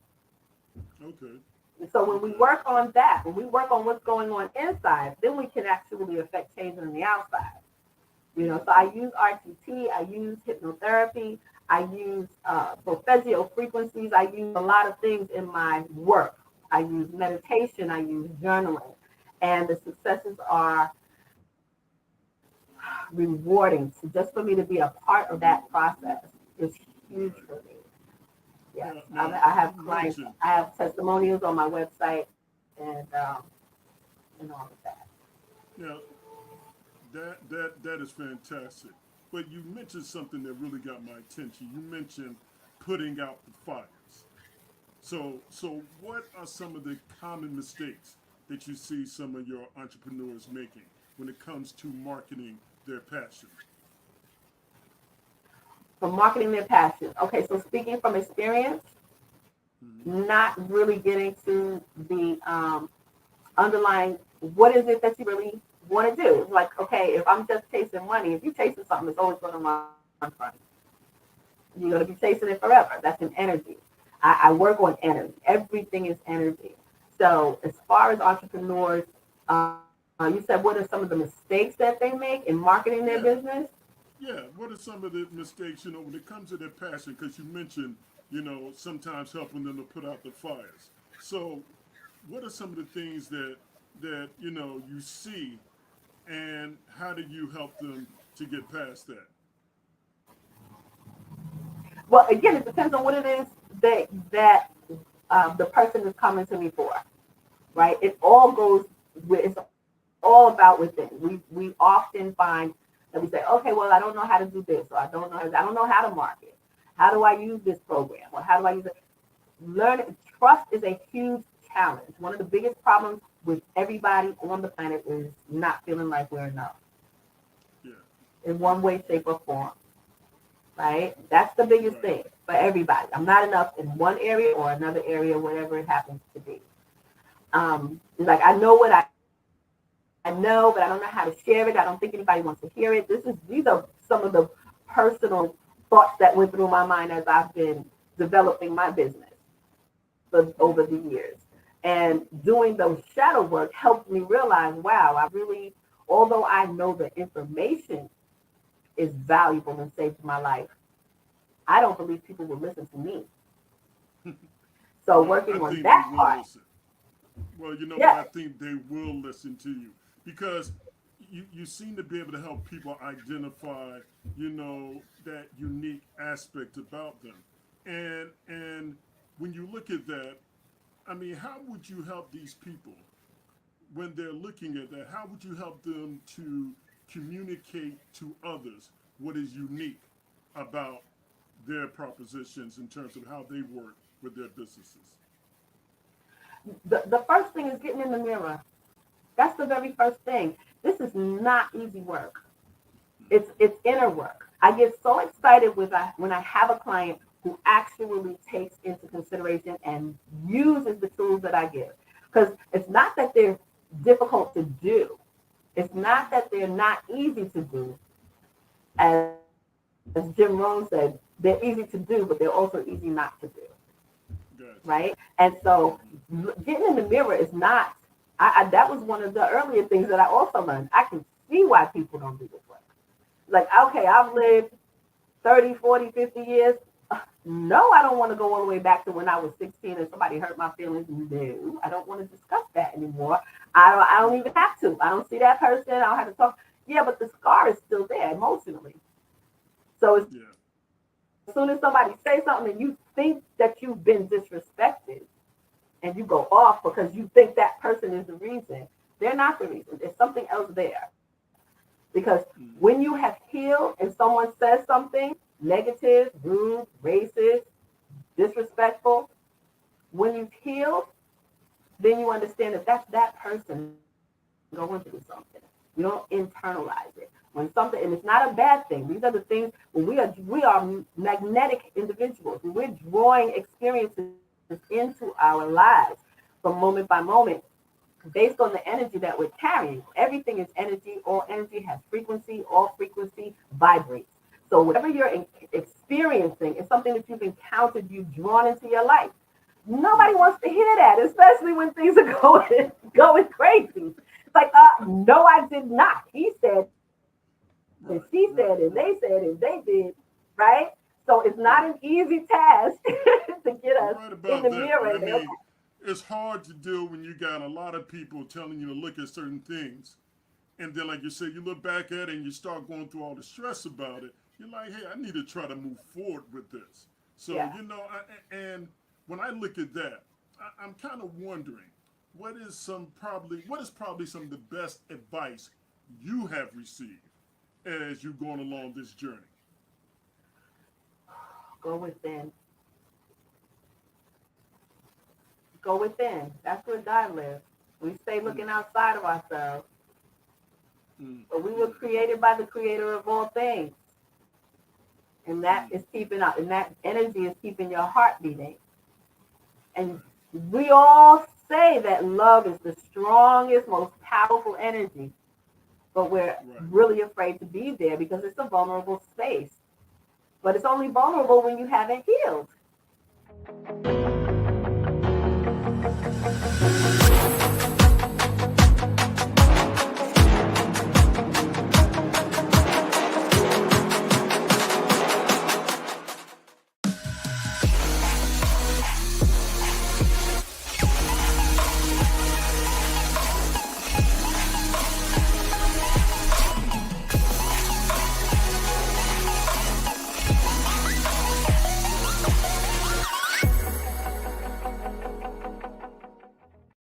I am from Washington, D.C., but I was raised in Durham, North Carolina.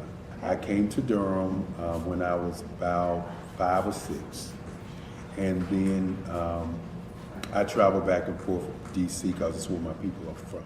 One of the unique things about my family is my mother, she's also an artist. She does quilting, and she does a lot of artistic things, and then my son, he draws with both hands, his right hand and his left hand like I do. So that's kind of a family trait. And then my other son, he's a videographer, and my daughter, she works, she's a regional vice president for Sunglasses. When you start out drawing and sketching, you want to continue to explore, you know, each avenue. I do pastels, I do pen and ink, I do painting, I do acrylics. I haven't done oils yet. But I try to do all facets of art. What I say to a lot of times to people is, you can't put yourself in a box when you're an artist. You have to explore. And over the course of my life, I've tried to explore different mediums. I also do sculpture as well. I choose my subjects by the intensity that they have in their faces or the intensity that somebody is moving, because I do more than portrait drawings. I also do I do abstract, and then I do figurative drawing also. Well, what happened in this particular show is that I started out trying to come up with something that would be a little bit different than what everybody else is doing. So I was working on a Barack Obama show, and they wanted me to do some paintings of Barack. And so what I did was, because of the deadlines, I kind of did it kind of fast. And then I realized when I was doing it fast, I enjoyed it. And so then I started doing other pieces the same way, and I started to enjoy those pieces also. And so I came up with this particular style. And it's a style of lines and colors. And what's interesting is that when I was in college, I did a show called Lines, Colors, and I talked about the boldness of the blacks, the hotness of the whites, and this is how this has come about, later on in my life. And the colors comes from a lot of the entertainers that I work with, where they wear different colors. They don't wear, your plain reds or your whites. They wear different colors, and so that's also another piece of what's giving me the colors. The subtitle of this show is Faces That Speak Life. That's real critical. Faces that speak life. Each one of these pieces is a life source and a life energy that's being put on display for people that are looking at them. I always say in terms of my art, it's not important that I draw them. It's important what you get out of what I draw. I don't try to just draw it because you like it. People wanted me to do prints. I didn't do prints.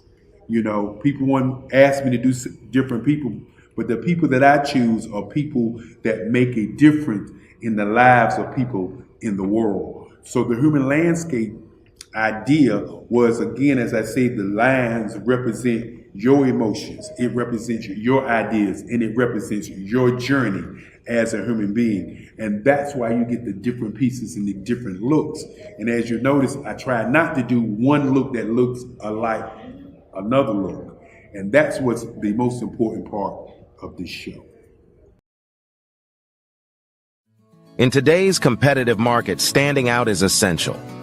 5-Star BDM, led by visionary Grant McGaw, offers the key to unlocking your brand's true potential. With innovative strategies and a passion for empowering businesses, 5-Star BDM is transforming personal branding and business development, moving brands from merely competing to dominating. At 5-Star BDM, we revolutionize personal branding by crafting authentic identities that enhance visibility and influence. Our Brave Blueprint drives measurable results, ensuring a return on investment through tailored strategies.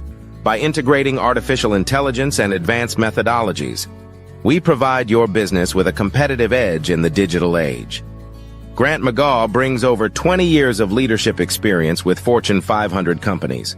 Named a top 10 global thought leader in personal branding, Grant's achievements include the 2024 Best Personal Brand Development Podcast for Follow the Brand. His philosophy, integrity doesn't have a price tag, is the foundation of 5-Star BDM. Partnering with 5-Star BDM means embarking on a transformative journey. We begin with discovery, analyzing your brand's DNA. Using the Brave Blueprint, we develop a strategy tailored to your goals. Our support continues through implementation, training, and ensuring long-term success with AI-driven insights and real-time adjustments. Our impact is evident. A healthcare tech firm experienced a 300% boost in brand recognition and 75% sales growth in 6 months. Entrepreneurs report increased customer retention and new revenue streams. Diverse companies like Black Business Expo USA and Acaba World Network have become industry leaders through our guidance. Join the movement and elevate your brand.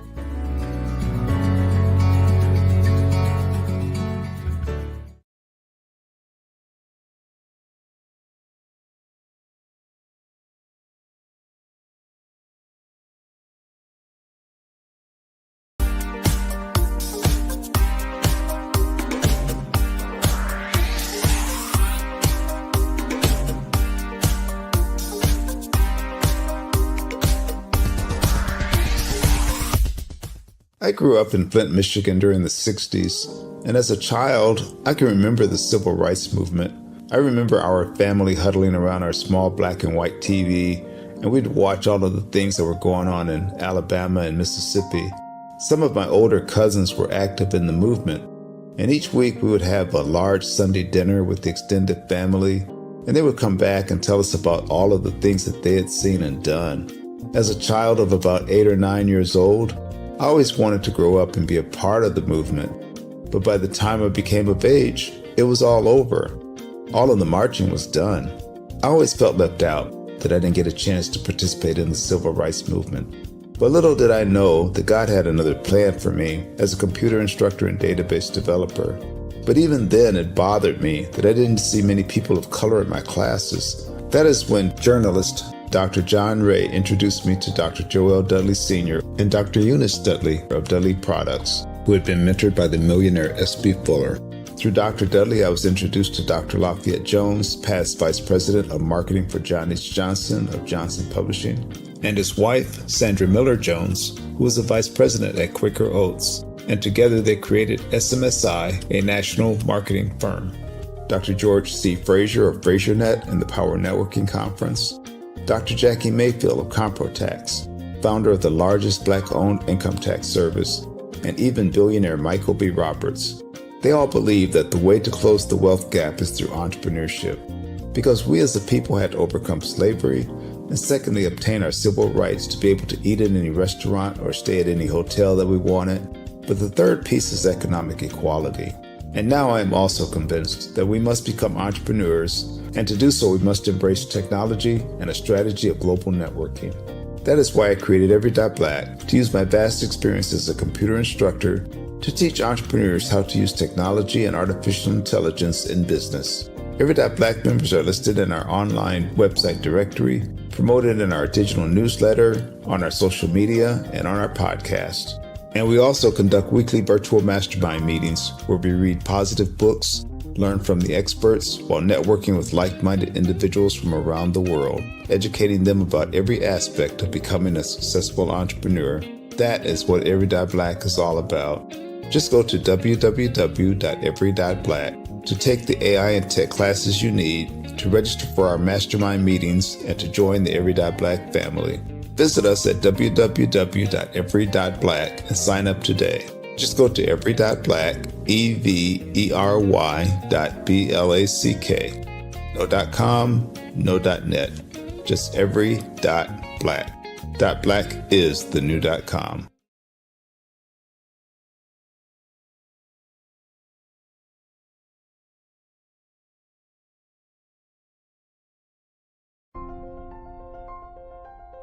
What if you could build your own city?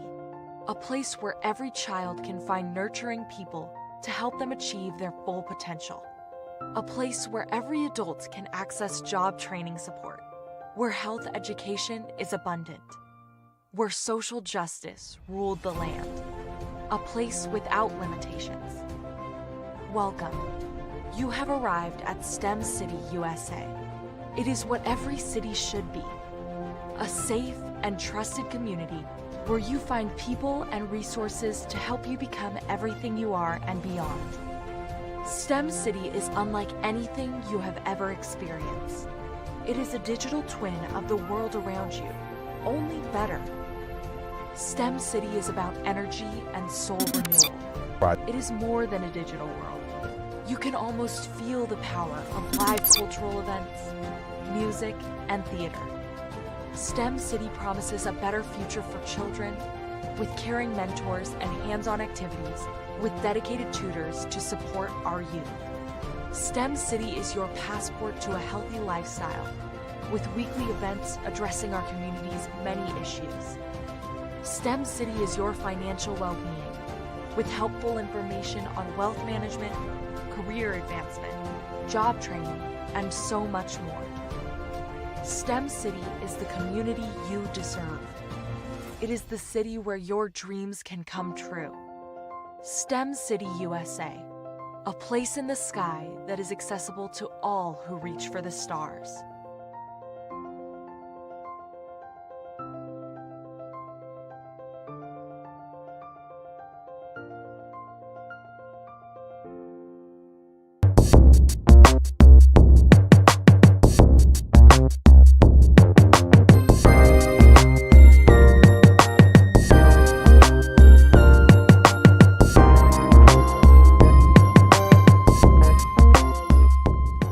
One of the things that people always ask me is, what is art? And I say art is something that someone creates from nothing, and it's their inner feelings in terms of how they feel. And it's something that should not be judged and cannot be judged by anyone other than that person that did the particular piece of work. Any work that's created in that manner, to me, is art. When you ask me about abstract expressionism, I say abstract expressionism is a form of art that merges abstract and expressionist art together. And that's one of the things that I've tried to do in my work in terms of the journey to the actual painting. When you begin to look at my work, one of the things that I want you to recognize and look for is, what do the bold lines do? My favorite colors are black and brown and white.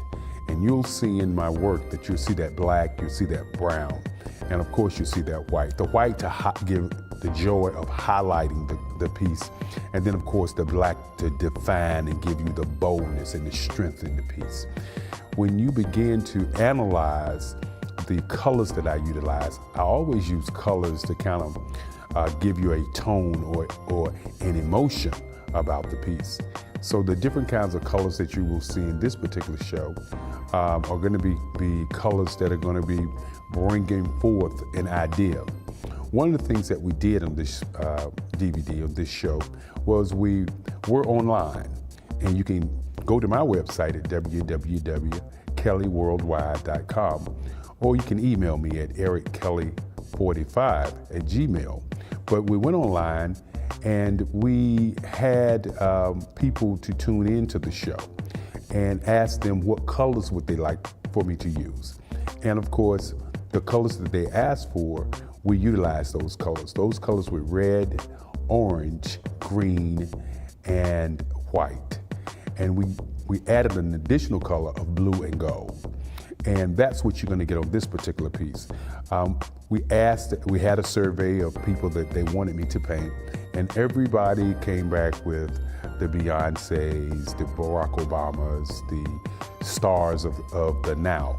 And what we chose was Beyonce. So that's the piece that we're doing. We hope that you enjoy the artwork that we have created. And in this DVD, you also will see other pieces that I've created, and hopefully that you will enjoy this show.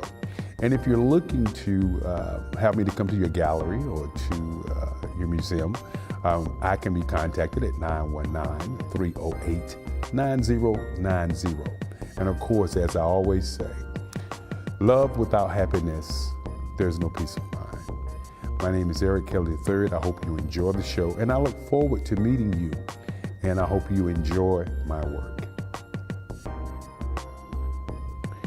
When discussing abstract expressionist work, one of the things that I had to do was do some research.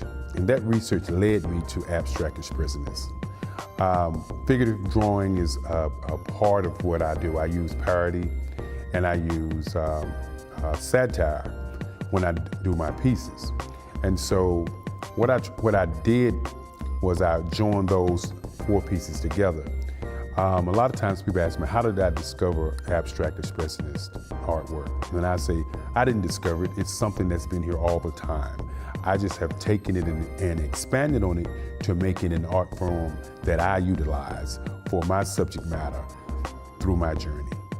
When I was 4 years old, my grandmother gave me a pencil we were sitting in church.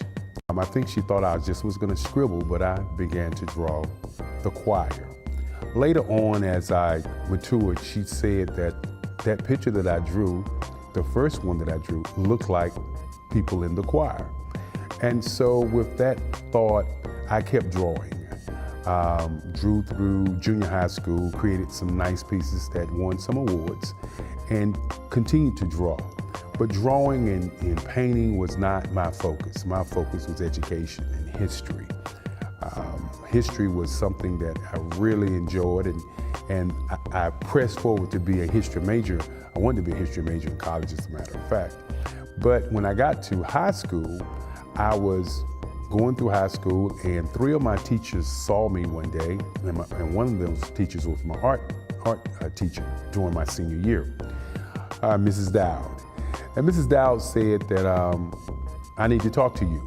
And I didn't know what she was talking about, and she took me into the teacher's lounge. And in those days, going into the teacher's lounge was major.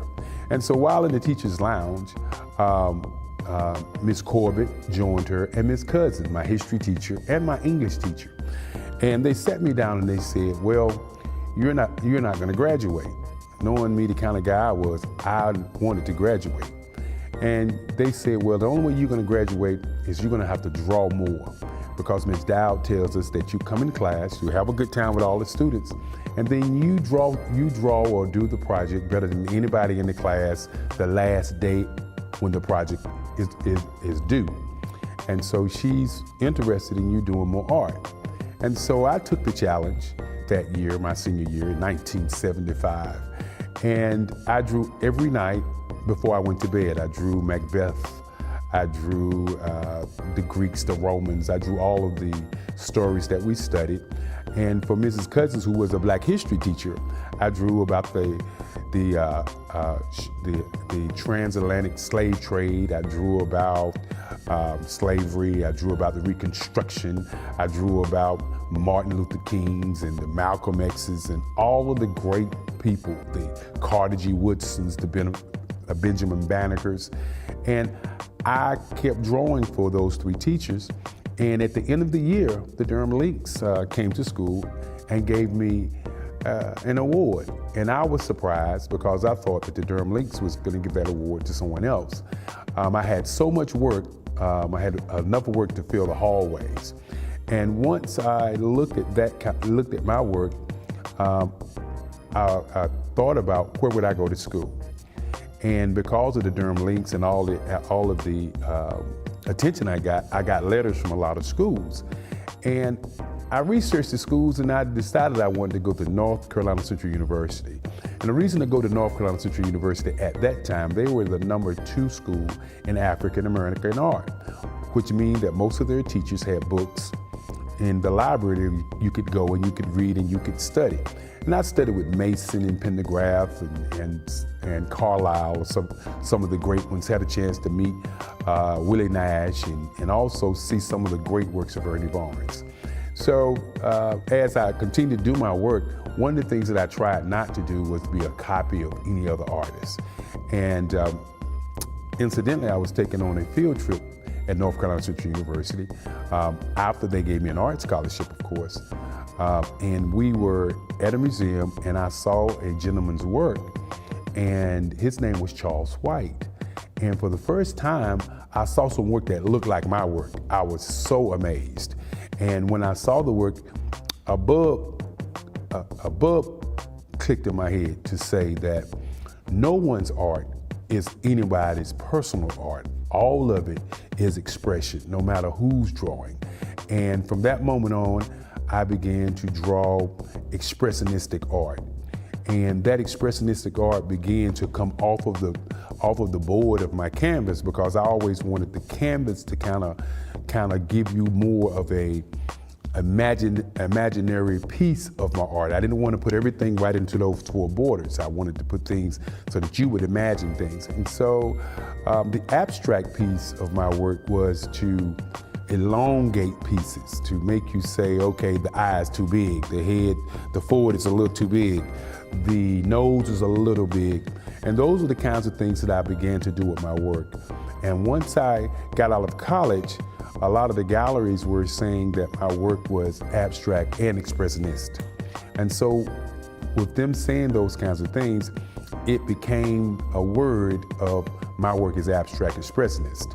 And that's what it's been for the past 50 years. The art scene in Durham, North Carolina is a very interesting scene in Durham. You have the Arts Council who takes the time out and have local artists to do pieces there.